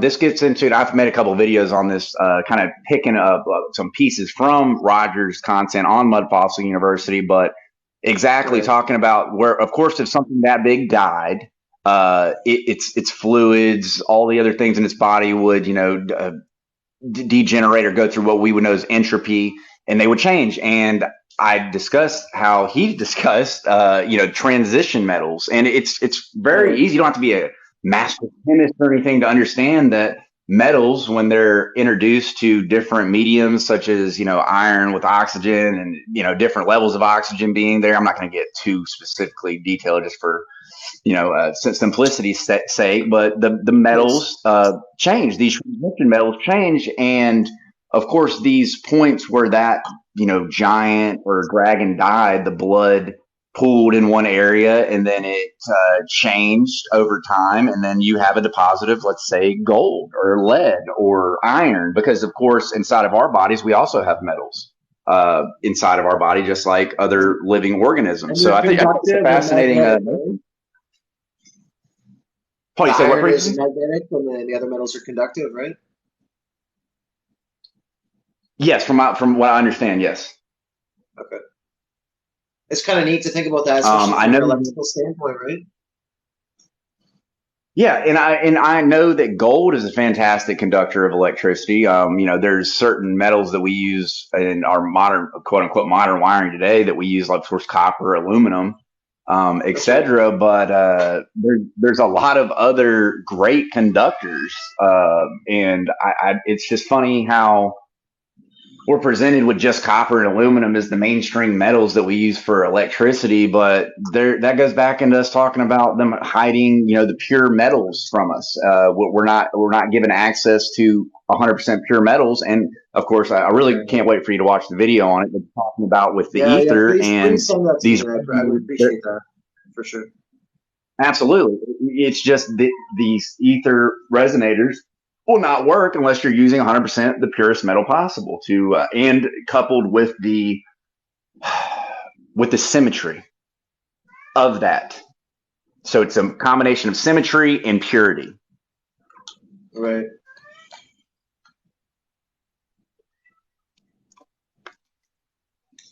But Yeah, neat stuff, man. yeah, I tell brother, you. I don't want to ramble too long. I want to try to let somebody else get on here. I've been talking for a minute, man. It's been fantastic talking to you, but I think I'm going to hop off and take a break for a while, brother. Yeah, I'm actually starting to feel that way too. I mean, I don't remember what time I started at, but wasn't. It was a few hours ago. I read like two chapters, and it was good having a discussion with you. I appreciate. Yeah, I definitely appreciate you coming on, man. And I think we would probably want to chat for a little bit now. And it's good that we were able to do a little live here because I feel like we both had a lot to say. That because I see a lot of people doing lives, but I haven't been able to find anybody to do a live with because most of the people that do lives, it's either they're talking about the shape of the earth or whatever, or and I don't really see too much of anything else as far as like alternative subjects go. So it's nice to have someone else to have a discussion, pick each other's brains because these are the types of discussions that as we're talking, it brings up even more ideas, and it's kind of that good back and forth. Because me just looking at the screen, looking at comments, whatever, it's hard to really kind of initiate. I prefer to have someone to actually carry a discussion with. So that's usually kind of the only time I'll do a live, and that doesn't really happen very often. So then I started with the Tesla book, so that kind of caught your attention, and then it's cool. So it's created some good chats, and I'm sure some more in the future as well. And I look forward to seeing whatever kind of things you find in your adventures in and around your town. And once again, I appreciate you coming on, man. So thank you very much. Take care of yourself. Absolutely. Thank you very much, Frequency. And that's what it's all about, man. Having communication, having conversation, and exactly. I don't want. That's the same thing with me. I don't just like to specifically talk about just the shape of the Earth all the time. I Right, know a lot right. about that topic. We can talk about that topic for days, but there's other people that are quite much more knowledgeable out there than me. That's why their entire channel is just on that topic, and they have, let's say, Exactly. 100,000 more followers than me because they're Yep, just that yep. well versed in that. But that's not what I just focus on. So yeah, I enjoyed this thoroughly. Thank you. Yeah. All right, man. Take care. All right, thank you. Yeah. Bye now. Anybody else want? If anybody else wants to jump on, feel free and come on, have a little conversation with me, Freaky Frequency, because this is the place to be. Come up on the MIC with me, have a little chat, and that's what we'll do. So here we go. Come on, guys. Anybody? You gotta ask to get in the box. Come on, let's have some talks.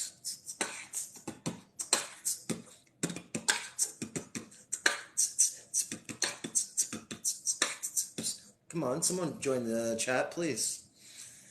We can talk about Tesla. We can talk about weird, random shit. At this point, I'll talk about kind of whatever with you guys. So, down.